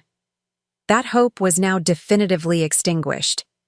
I was still processing when Nathan came home early from work, concern etched on his face. Grace called me, he explained, pulling me into a hug. Said Harold was on his way here. Are you okay? I leaned into his embrace. He gave me an ultimatum. Phoenix Ridge or family, not both. Nathan held me tighter. I'm sorry, Becca. I'm not, I said, surprising myself with the truth of it. For the first time in my adult life, I'm making choices based on my worth, not his approval. It hurts, but it's also freeing. Later that evening, our living room filled with nervous energy as 8 Turner Vineyards employees gathered, speaking in hushed tones despite being away from the vineyard. I recognized the risk they were taking just by being here. "Thank you all for coming," I began. "I know today has been difficult and confusing. My father's threats were inappropriate and, frankly, illegal." Miguel nodded grimly. "He made it very clear what would happen to traitors, as he called us." "That's why we've accelerated our timeline," I explained, gesturing to Kevin, who stood nearby with a stack of folders. "These are formal employment offers for positions at Phoenix Ridge Vineyards. Each includes a signing bonus, guaranteed severance if things don't work out, and legal protection against any retaliation from Turner Vineyards." I paused, looking at each person individually. "I want to be completely transparent. This is a startup. There will be challenges and uncertainties. We're building something from the ground up, and that's never easy. I can't promise immediate success, but I can promise that your contributions will be valued, your expertise respected, and your loyalty rewarded if we succeed." Grace spoke first. "I've worked for Harold Turner for 20 years. In that time, I've watched Becca transform a struggling family business into a respected winery. The innovations, the sustainability program, the quality improvements, those came from her, not Harold, and certainly not Eric. I know who I want to work for." She stepped forward and took a folder. Miguel followed. "My father worked these vineyards before me. He always said, 'Follow the winemaker who respects the land.' That's you, Becca." He took a folder as well. One by one, the others stepped forward. Tina from the lab, Jose from maintenance, 3 production workers, and finally, to my surprise, Caitlin from marketing, who hadn't been on my original contact list. "Eric fired me this afternoon," she explained, seeing my confusion. "Said I was too closely associated with your programs." My anger flared anew, but I contained it. "His loss is our gain. We'll need strong marketing." Kevin stepped forward. "For those accepting positions, we'll need signatures tonight. Phoenix Ridge takes possession of the Mason property on Friday, and we'd like to announce our full team at that time." As people reviewed contracts, asking questions and discussing roles, I moved among them, addressing concerns and outlining my vision for Phoenix Ridge. Despite the circumstances, excitement was building. This wasn't just a refuge from Turner Vineyards. It was a genuine opportunity to create something innovative from scratch. By the time everyone left, we had 8 signed contracts, a core team with over 70 years of combined experience in vineyard management, winemaking, and operations. It was a solid foundation for Phoenix Ridge. "That went well," Kevin observed as we gathered the signed paperwork. "Better than I expected," I admitted. "Though I'm concerned about my father's threats." "Let me worry about that," Kevin said. "Meridian has considerable influence in this region. If Harold wants to play hardball, he'll find we have a much bigger bat." The next morning, I received a text from Miguel. 7 resignations submitted this morning, including mine and Grace's. Eric is apoplectic. Your father locked himself in his office. I forwarded the message to Kevin, who responded immediately. "Excellent. Legal team standing by if needed.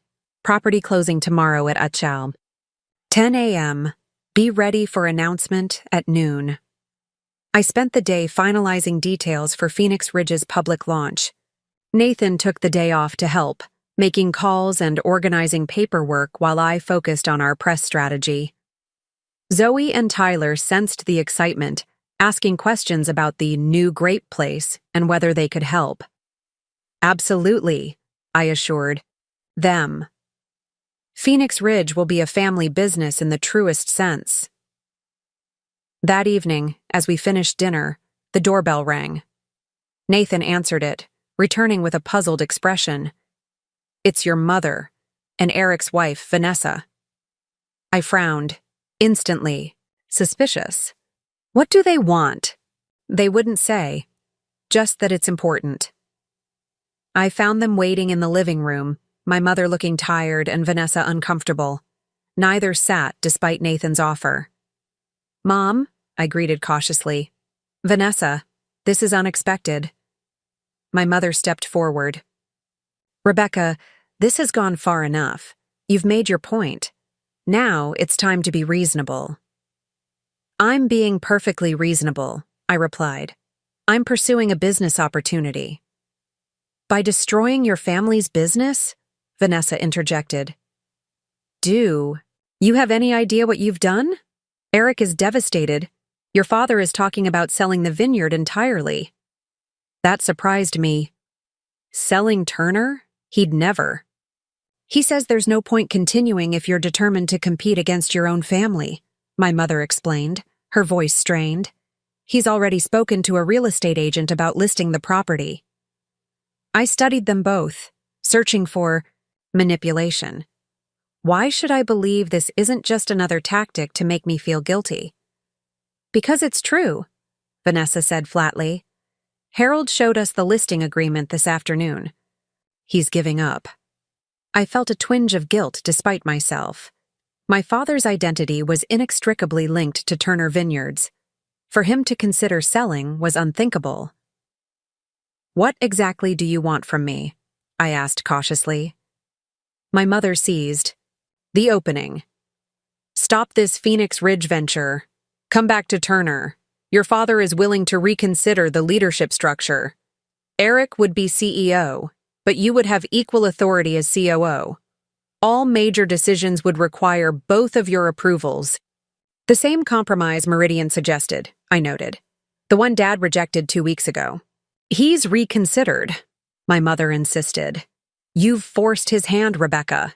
He sees now that the vineyard needs both of you." I glanced at Vanessa, whose tight expression suggested this compromise wasn't her idea. "And Eric agrees with this arrangement?" She hesitated. "He understands the necessity." Translation: Eric was being forced to accept the compromise to save the family business. Part of me enjoyed the irony, but a larger part recognized the manipulation at work. "This is quite a coincidence," I said carefully. "The day before Phoenix Ridge's public launch, suddenly Dad's willing to compromise, after telling me yesterday that I was dead to the family if I proceeded." "People say things in anger," my mother pleaded. "You know your father. He's stubborn, but he loves you." "He loves control," I corrected. "And he's panicking because he's lost it." Vanessa stepped forward, dropping the conciliatory act. "Listen, Becca, this little power play has been impressive, but it's time to end it. You've proven your point. Now come back and take the deal before you destroy everything." Her condescension triggered something in me. "This isn't a power play, Vanessa. It's my career, my professional identity, my future. I'm not doing this to prove a point. I'm doing it because I deserve better than being sidelined in a business I helped build." "And you're willing to ruin your family over it?" my mother asked, tears forming. "I'm not the one who made this a choice between family and career," I said gently. "Dad did that. He's the one who decided I had to accept a subordinate role or be cast out. He's the one threatening to sell rather than see me succeed independently." My mother wiped her eyes. "Please, just meet with him. Hear him out." I considered it briefly, then shook my head. "I'm sorry, Mom, but I don't trust this sudden change of heart. Phoenix Ridge launches tomorrow. If Dad wants to talk after that, when I'm operating from a position of equality rather than supplication, I'm open to it." "You're making a terrible mistake," Vanessa snapped. "That's my risk to take," I replied evenly. After they left, Nathan found me on the back porch, staring at the stars. "You okay?" "I think so," I said slowly. Part of me wanted to take the deal, to have both the vineyard and my family, but it felt like a trap. Because it probably was, Nathan agreed. Your father hasn't suddenly developed respect for you overnight. He's panicking and trying to regain control. I nodded. Once he had me back at Turner, once the Phoenix threat was gone, he'd find a way to sideline me again. Nothing would really change. Exactly, Nathan said, wrapping an arm around me. You've drawn a line, Becca. That's hard, but it's necessary. That night, I barely slept, turning over the conversation with my mother and Vanessa. Was I being unnecessarily stubborn? Should I have at least met with my father? By morning, I had pushed the doubts aside. Phoenix Ridge was happening. I would not be swayed by last-minute manipulation. The property closing went smoothly. By noon, I stood on the hillside of what was now officially Phoenix Ridge Vineyards, surrounded by my core team, with Kevin and a small group of local press looking on. Today marks the beginning of a new chapter in Sonoma viticulture, I began, feeling a surge of pride despite my nerves. Phoenix Ridge Vineyards is founded on principles of sustainability, innovation, and excellence. With our experienced team, we will create wines that honor this exceptional terroir while pushing boundaries in organic viticulture. I introduced each team member, highlighting their expertise and contributions. The reporters seemed particularly interested in the exodus from Turner Vineyards, though I carefully avoided criticizing my family directly. This is about looking forward, not back, I emphasized. We're focused on what we're building here, not what we've left behind. As the event concluded and people began to disperse, I noticed a black SUV parked at the bottom of the drive. Even from a distance, I recognized my father's vehicle. He hadn't attended the announcement, but he'd been watching. The SUV pulled, away as soon as the press began to leave. I felt a pang of sadness, wishing things could have been different. But the die was cast now. Phoenix Ridge was real, and there was no turning back. That evening, Nathan organized a small celebration at our home for the Phoenix Ridge team. As we toasted our new venture, my phone rang, an unknown number. Stepping away from the group, I answered cautiously. Rebecca Mitchell. Ms. Mitchell. This is Thomas Brentwood from the Sonoma County Planning Department. My pulse quickened. Yes, Mr. Brentwood? I've received some concerning information about your new venture, Phoenix Ridge Vineyards. There appears to be an issue with the property's agricultural zoning permits. That's impossible, I said, trying to keep my voice steady. We conducted thorough due diligence before purchasing. All permits are in order. Nevertheless, we've received a formal complaint alleging improper land use. We'll need to conduct an investigation, which unfortunately means all development must cease until this matter is resolved. The timing was too perfect to be coincidence. May I ask who filed this complaint? I'm not at liberty to share that information, he replied smoothly. You'll receive official notification by mail within 3 business days. After hanging up, I immediately called Kevin and explained the situation. Harold's behind this, Kevin said without hesitation. He's using his connections to throw regulatory roadblocks in our way. Can he do that? I asked, pacing my bedroom to keep the conversation private from our guests. He can try, Kevin said grimly. But Meridian has considerable experience navigating regulatory challenges. I'll have our legal team on this first thing tomorrow. In the meantime, proceed as planned with equipment deliveries and hiring. We're on solid legal ground.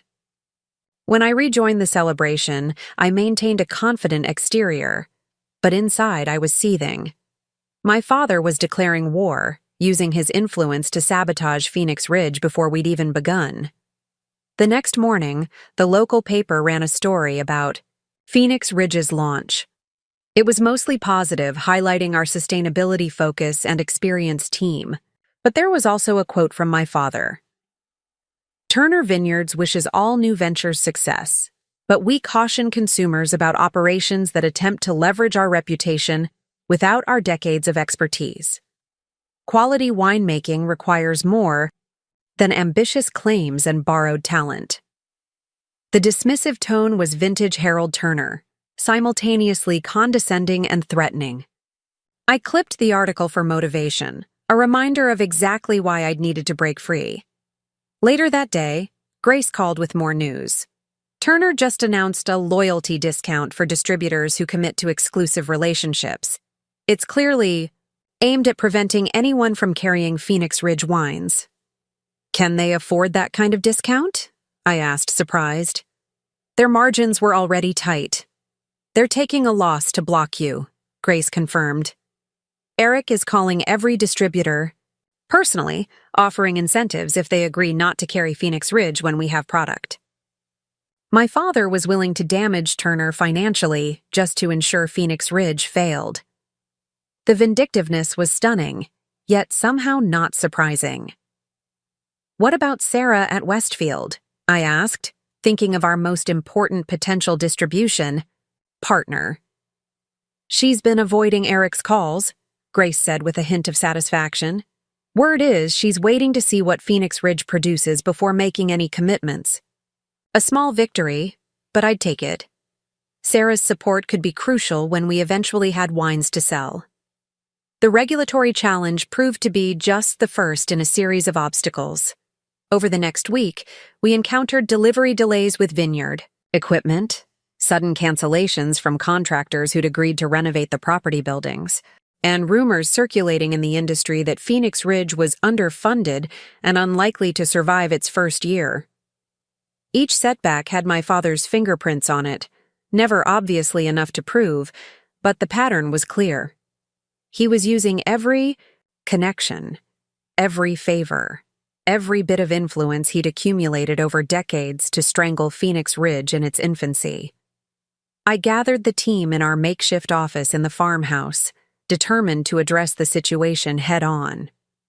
I know the past. Week has been challenging, I began, looking at the concerned faces around me. My father is using his influence to create obstacles for us. That's unlikely to stop anytime soon. Miguel shook his head. It's worse than I expected. He's called in every favor in the valley. He's scared, Grace observed. He wouldn't be fighting this hard if he didn't believe we could succeed? Exactly, I agreed. And that's what we need to focus on. Yes, he's making things difficult, but we have advantages he can't touch: expertise, innovation, and freedom from the constraints of tradition. Turner is locked into old ways of doing things. We're not. The question is whether we can survive long enough to prove ourselves, Tina said pragmatically. These delays are costly. I nodded, acknowledging the concern. Kevin and I have discussed this. Meridian is prepared to increase our initial funding to weather this storm, but we also need to adapt our strategy. I outlined the changes we'd need to make: sourcing equipment from outside the region to avoid local interference, bringing in contractors from San Francisco rather than relying on local firms susceptible to my father's influence, and accelerating our direct-to-consumer marketing plans to reduce reliance on traditional distribution channels. It won't be easy, I concluded, but remember why we're here. Not just to build another winery, but to create something truly exceptional. Wines that reflect the best of this land and our collective expertise. My father can delay us, but he can't stop us if we stay focused on that vision. The team's determination was palpable as we dispersed to implement our revised plans. The attacks had actually unified us, creating a shared sense of purpose that transcended individual roles. That evening, as I updated Nathan on the situation, the doorbell rang. We looked at each other in surprise. It was nearly 9, late for casual visitors. Nathan opened the door to find Eric standing on our porch, looking uncharacteristically disheveled. His usual polished appearance was replaced by rumpled clothes and tired eyes. "I need to talk to you," he said to me, ignoring Nathan. "It's late." "Eric," I replied warily. "It's important." There was an urgency in his voice I hadn't heard before. Reluctantly, I nodded for Nathan to let him in. Eric declined a drink and remained standing, too agitated to sit. Dad's losing it, he said without preamble. This vendetta against you, it's consuming him. He's making irrational business decisions, alienating partners, burning bridges. That's not my problem, I said carefully. He made his choice. Eric ran a hand through his hair. You don't understand. He's putting the entire vineyard at risk. The discounts he's offering to block Phoenix Ridge are unsustainable. He's pulling money from operational accounts to fund them. Quality is suffering. This caught my attention. What do you mean, quality is suffering? He's cutting corners everywhere. Cheaper barrels, rushed processing, reduced testing. He's so focused on defeating you that he's compromising everything Turner stands for. I studied my brother, looking for signs of manipulation, but all I saw was genuine distress. Why are you telling me this? I asked finally. Eric paced the living room. Because despite everything, I care about Turner Vineyards. It's our legacy, yours and mine. Dad's destroying it out of pride and stubbornness. And you're just now noticing his pride and stubbornness? I couldn't keep the bitterness from my voice. I deserve that, Eric admitted, surprising me. I was selfish, Becca. I wanted the title, the authority, the recognition. I didn't think about what it meant to actually run a vineyard day to day. His candor was unexpected. What are you asking from me, Eric? He stopped pacing and faced me directly. Help me stop him before it's too late. Come back to Turner, not as my subordinate, but as my partner. True co-leadership. I laughed. Incredulously, you can't be serious. After everything that's happened? I'm deadly serious, he insisted. Dad's not listening to me. He's dismissing every concern, every warning, but he might listen to both of us together. You had your chance to stand. With me weeks ago, I reminded him. You chose Dad's side. I was wrong, Eric said simply. I didn't understand what I was getting into. Running Turner is harder than I imagined, especially without your expertise. And now with Dad's vendetta consuming everything. I shook my head.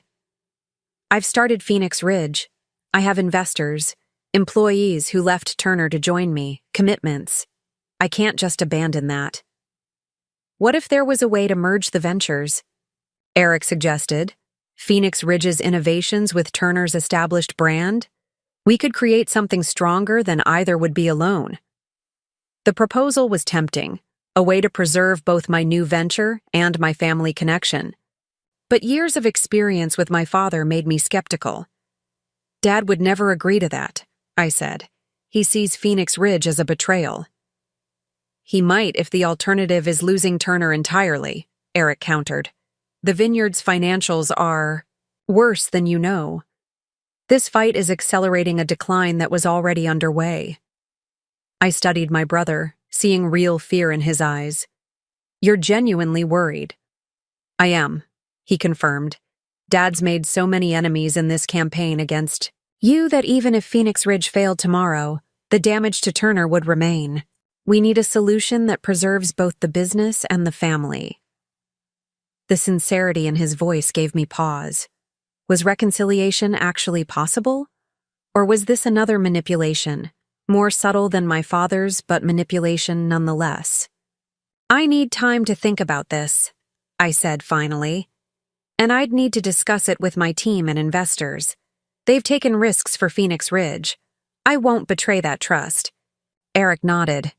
That's fair, but please don't take too long. The situation at Turner is deteriorating daily. After he left, Nathan and I sat in silence, processing the unexpected visit. Do you believe him? Nathan asked eventually. About the vineyard's troubles? Yes, I said. It fits with what we've heard from others. About wanting a true partnership? I shrugged. I'm less certain. It could be a trap, Nathan warned. Get you to abandon Phoenix Ridge, then push you out again once Turner is stabilized. It could be, I agreed. Or it could be a genuine recognition that the current path is unsustainable for everyone. I stared out the window into the darkness, weighing decades of family history against the possibility of reconciliation. The decision before me wasn't just about business strategy. It was about identity, trust, and the possibility of healing wounds that had festered for years. "What are you thinking?" Nathan asked softly. "I'm thinking that whatever I decide will shape not just my future, but the future of 2 vineyards and all the people who depend on them," I replied. "And I'm not sure what the right answer is." The ultimate test wasn't just overcoming my father's opposition.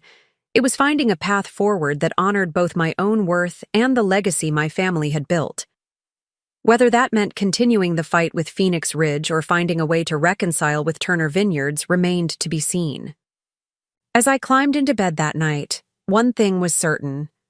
The next few days would determine not just my professional future, but the possibility of healing a family fractured by pride, tradition, and misplaced values. The stakes couldn't be higher, and the path forward had never been less clear.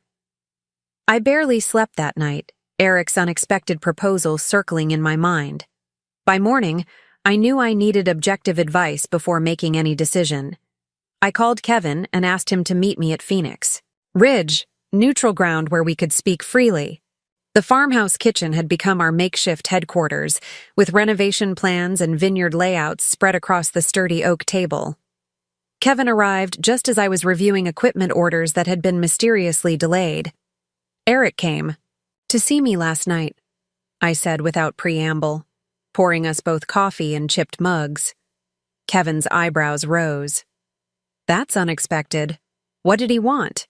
I explained Eric's proposal, the partnership, the potential merger of Turner and Phoenix Ridge, his claims about my father's deteriorating business decisions. "Is it possible?" I asked when I finished. "Financially, legally, could the 2 businesses be combined in some way that protects everyone's interests?" Kevin considered this, running calculations in his head. "Structurally, yes. We could design a holding company that owns both brands, with clear operational separation but shared resources. The question is whether it makes strategic sense." "And does it?" "That depends on what you want, Rebecca," he said carefully. "Meridian backed Phoenix Ridge because we believe in your vision and leadership. We're prepared to weather your father's attacks. But if a merger prevents a destructive competitive war and preserves value in both properties, we'd consider it, with appropriate protections for your position." I sipped my coffee, thinking. "You believe Eric is sincere?" "I believe he's desperate," Kevin replied, "which sometimes looks like sincerity. The question is whether his desperation will translate to actual respect for your expertise once the immediate crisis passes." It was the heart of the matter. I'd spent my entire career fighting for recognition from my father and brother. Could I trust that they'd finally seen my value, or was this just another manipulation born of necessity? "I need to see the Turner financial records," I decided. "If things are as bad as Eric claims, there will be evidence, and I need to speak with my team. They left Turner to join Phoenix Ridge. They deserve input on any potential merger." Kevin nodded approvingly. "Due diligence first. Smart." I spent the morning calling the Phoenix Ridge team together for an emergency meeting, then texted Eric. "Need to see complete Turner financial records for the past 6 months. Full transparency. Or no discussion." His response came quickly. "I'll get them to you today. Thank you for considering this." The team gathered at the farmhouse that afternoon, curious and apprehensive about the unexpected meeting. I explained Eric's visit and proposal without editorializing, watching their reactions carefully. "It could be a trap," Miguel said immediately. "Get us all back under Harold's thumb, then push us out once Turner stabilizes." Grace nodded. "Harold's vindictiveness runs deep. I'm not convinced he'd ever accept true partnership with you, Becca." "But if Turner's really in trouble," Tina pointed out, "a merger might be the only way to preserve both ventures." Starting from scratch with Phoenix Ridge means years before production reaches meaningful levels. Jose, who'd been quiet, finally spoke. My family has worked Turner land for 3 generations. I left because of how they treated you, Becca, not because I wanted to see the vineyard fail. If there's a way to save both, I'd support it. Their divided perspectives reflected my own ambivalence. There were valid arguments on both sides. I won't make any decision without your support, I assured them. You took risks to join Phoenix Ridge. Your futures are tied to this decision, too. What does Nathan think? Grace asked. He's concerned it's a trap, but recognizes the potential benefits if it's genuine, I replied honestly. He's worried about the emotional toll either way. Miguel leaned forward. Whatever you decide, we're with you. But verify everything before trusting Eric or your father.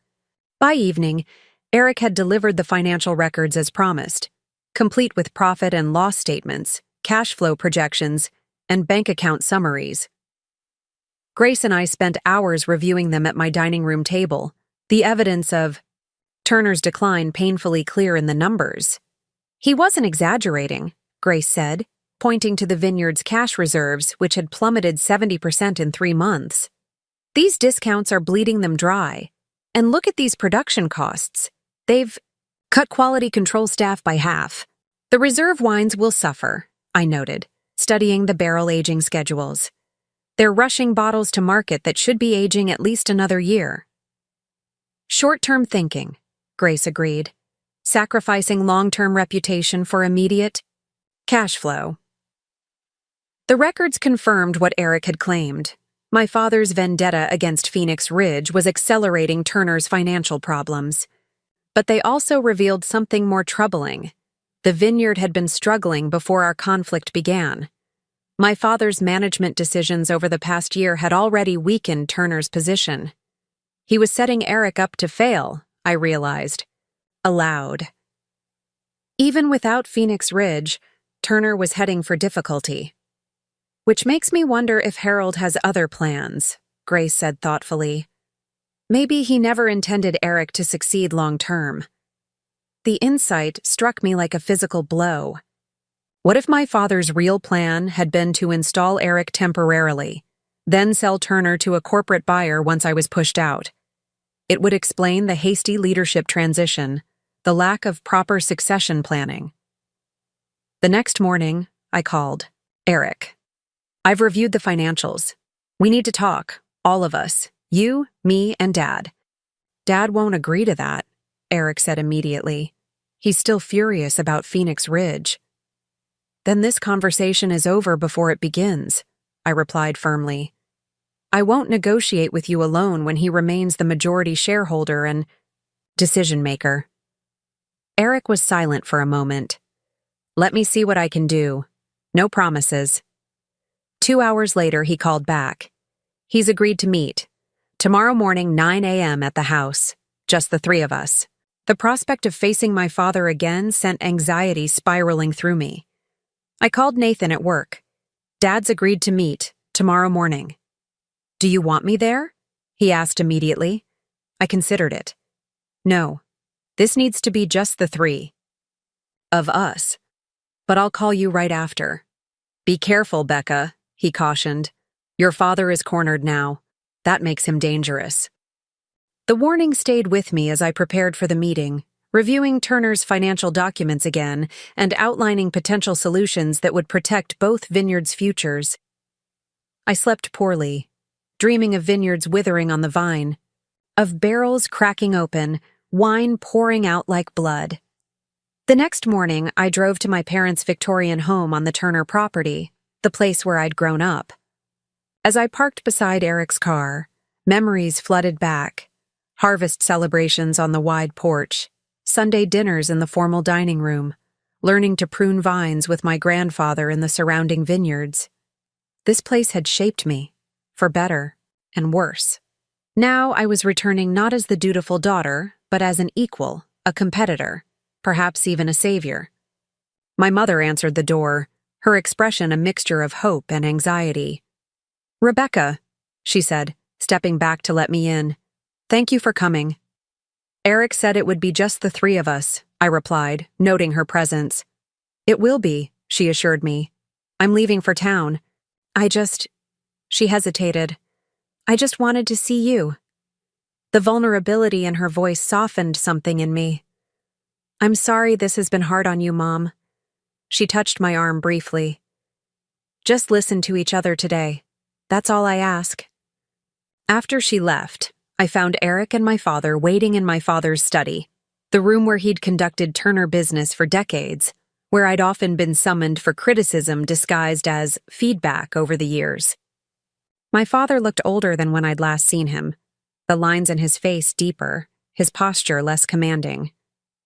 He didn't stand when I entered, just watched me with wary eyes.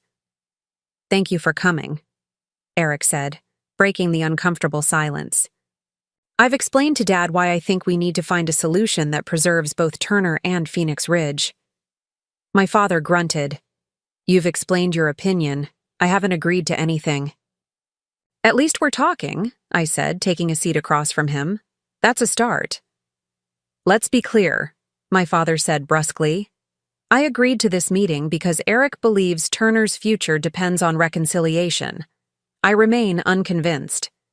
The financial records tell a different story, I replied evenly. Turner is in trouble, Dad, with or without competition from Phoenix Ridge. His eyes narrowed. You think you understand Turner's finances from a few spreadsheets? This vineyard has weathered challenges before you were born, Rebecca.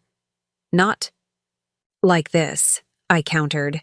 Not while sacrificing quality and brand reputation for a personal vendetta. Eric intervened before our father could retort. We're not here to assign blame. We're here to find a path forward that benefits everyone. I nodded, forcing myself to stay calm. I've reviewed Turner's situation carefully. I believe there's a solution that preserves both vineyards while respecting everyone's contributions.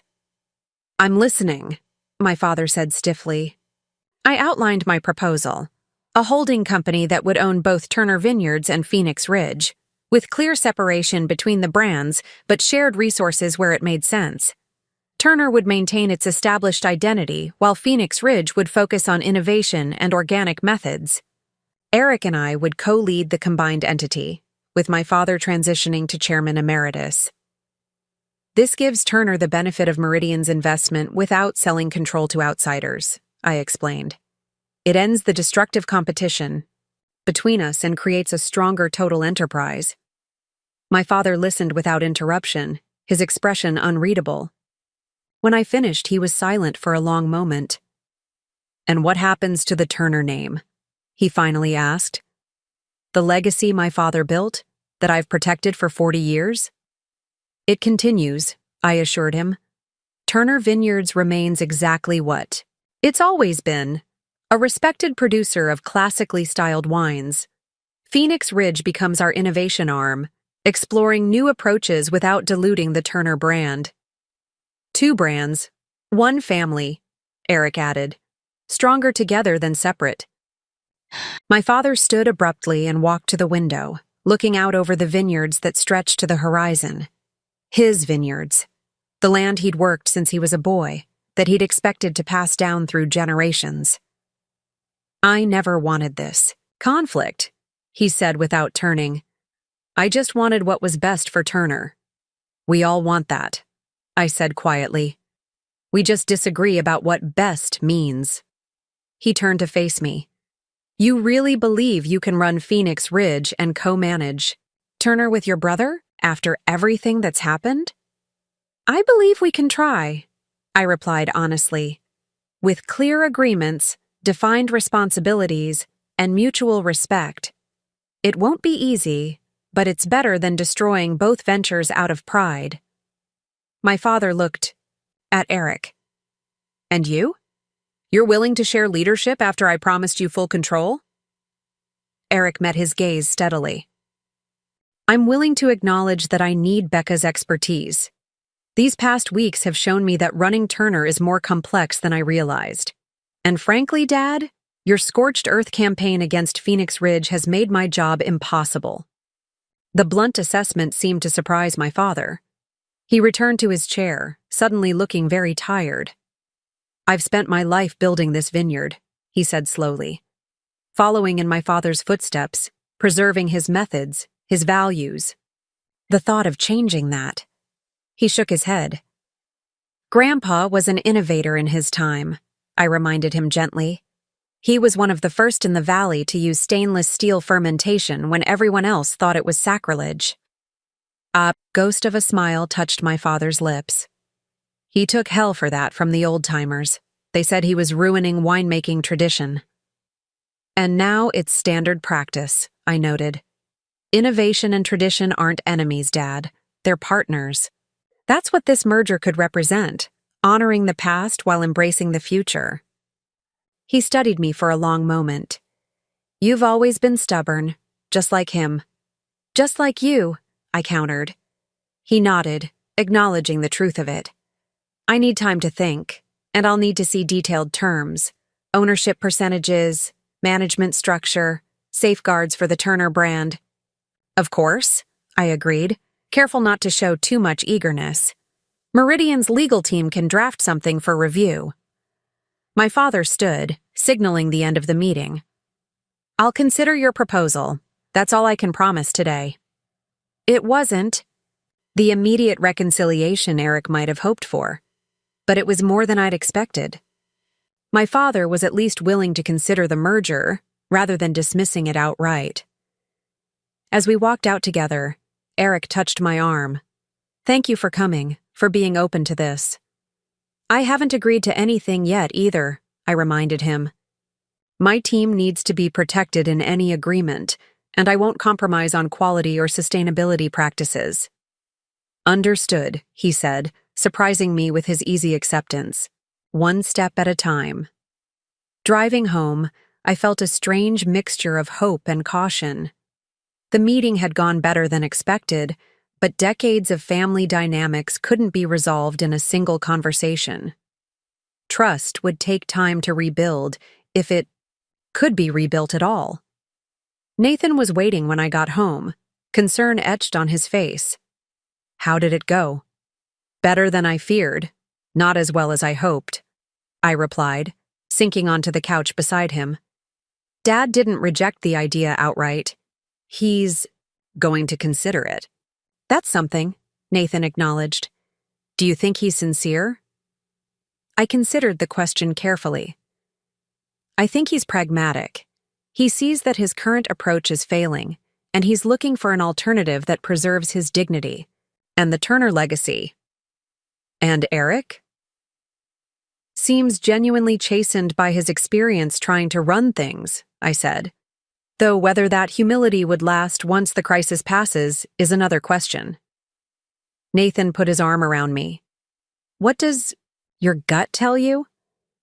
I leaned against him, drawing strength from his solid presence. That this could work, with the right structure and protections. But it will never be easy. The wounds are too deep for that. Over the next week, a tentative negotiation process began. Kevin arranged for Meridian's attorneys to draft merger documents that protected everyone's interests.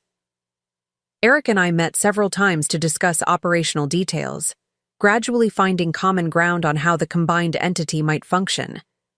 My father remained largely on the sidelines, reviewing proposals but offering little input. His silence was concerning, but Eric assured me he was engaged in the process, asking questions and considering options. The Phoenix Ridge team remained, cautiously supportive, recognizing the practical benefits of merging with an established vineyard while harboring understandable reservations about working with my father again. I promised them protection in any agreement, guaranteed positions, authority over organic practices, and autonomy within the Phoenix Ridge brand. 10 days after our initial meeting, my father finally requested a private conversation. We met at the vineyard overlook, a small hill with a bench where generations of Turners had come to contemplate the vines and find clarity. I've reviewed the merger proposal, he said as we sat side by side, looking out over the orderly rows of vines stretching across the valley. It's more fair than I expected. It's designed to benefit everyone, I replied. There's no point in an agreement that leaves anyone feeling cheated. He nodded, his gaze fixed on the distant mountains. I've been thinking about my father lately, about what he would make of all this. What conclusions have you reached? I asked carefully. My father sighed. He was progressive in many ways, technically innovative, forward-thinking about wine trends. But he was also a man of his time, with certain traditional views about family and leadership. Like passing the business to his son rather than his daughter, I noted.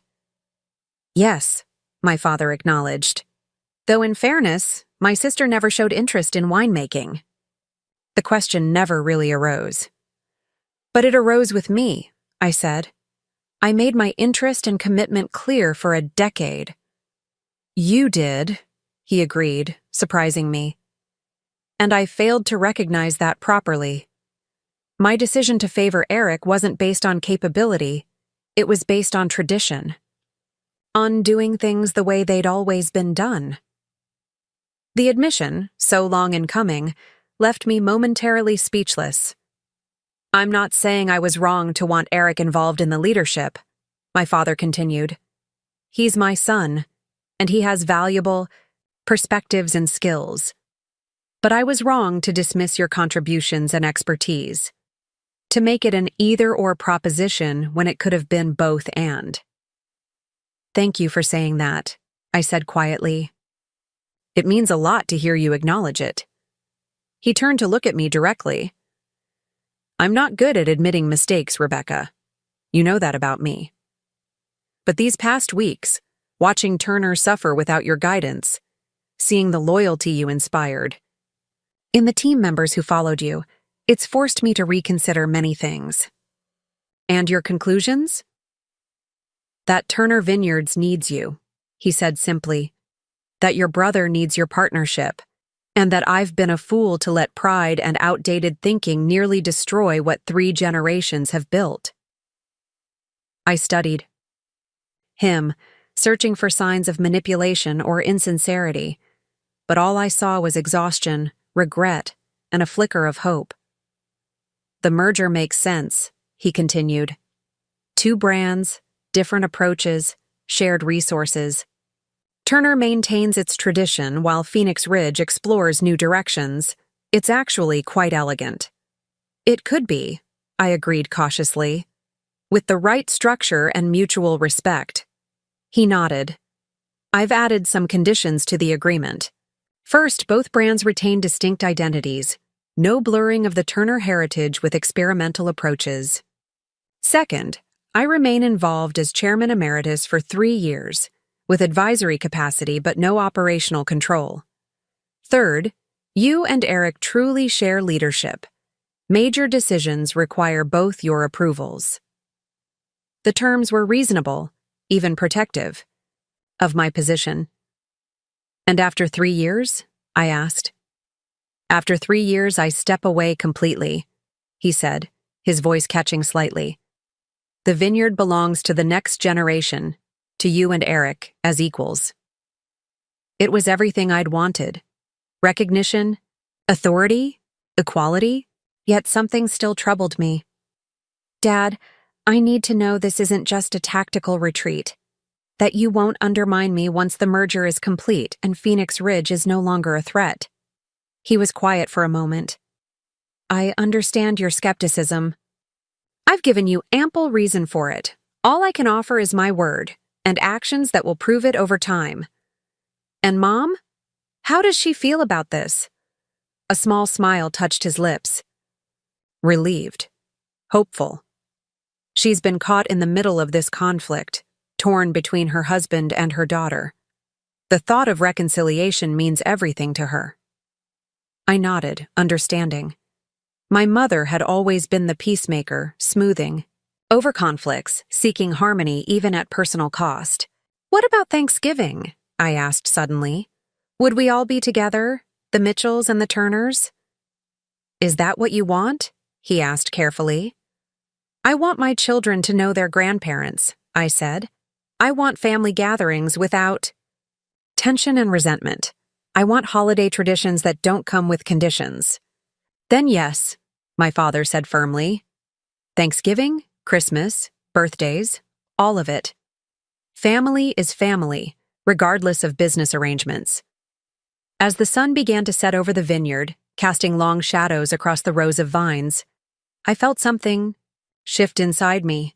Not forgiveness exactly, but a willingness to move forward, to create something new from the broken pieces of the past. "I accept your conditions," I said finally. "Let's finalize the merger agreement."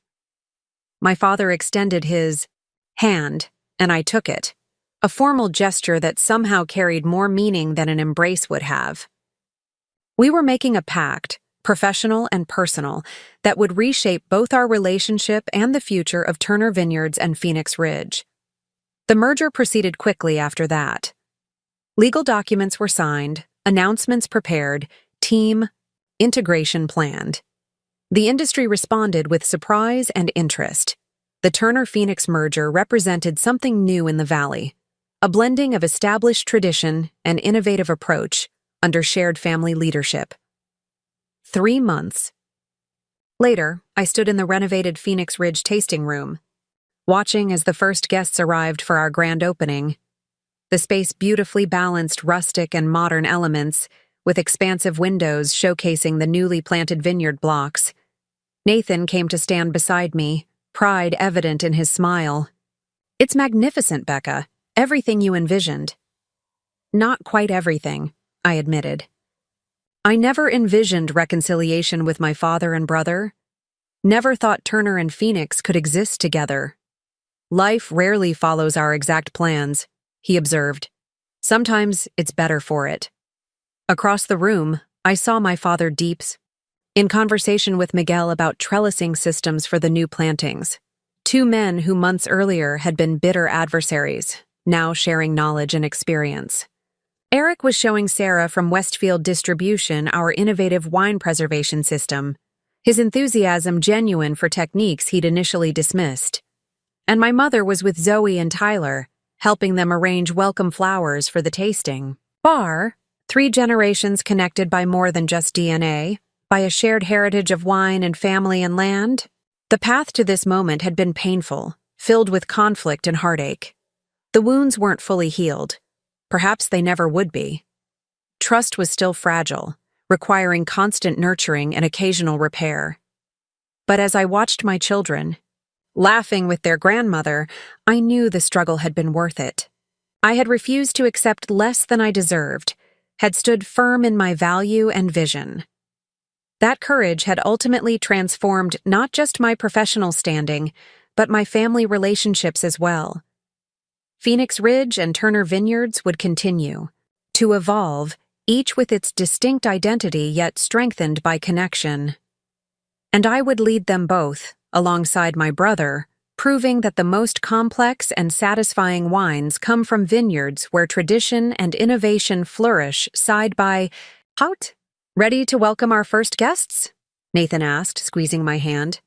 I looked around once more at the room filled with family, friends, and colleagues, people who had weathered the storm alongside me, who had believed in my vision when it seemed impossible. "Yes," I said, stepping forward with confidence. "I'm ready." Up next, you've got 2 more standout stories right on your screen. If this one hit the mark, you won't want to pass these up. Just click and check them out.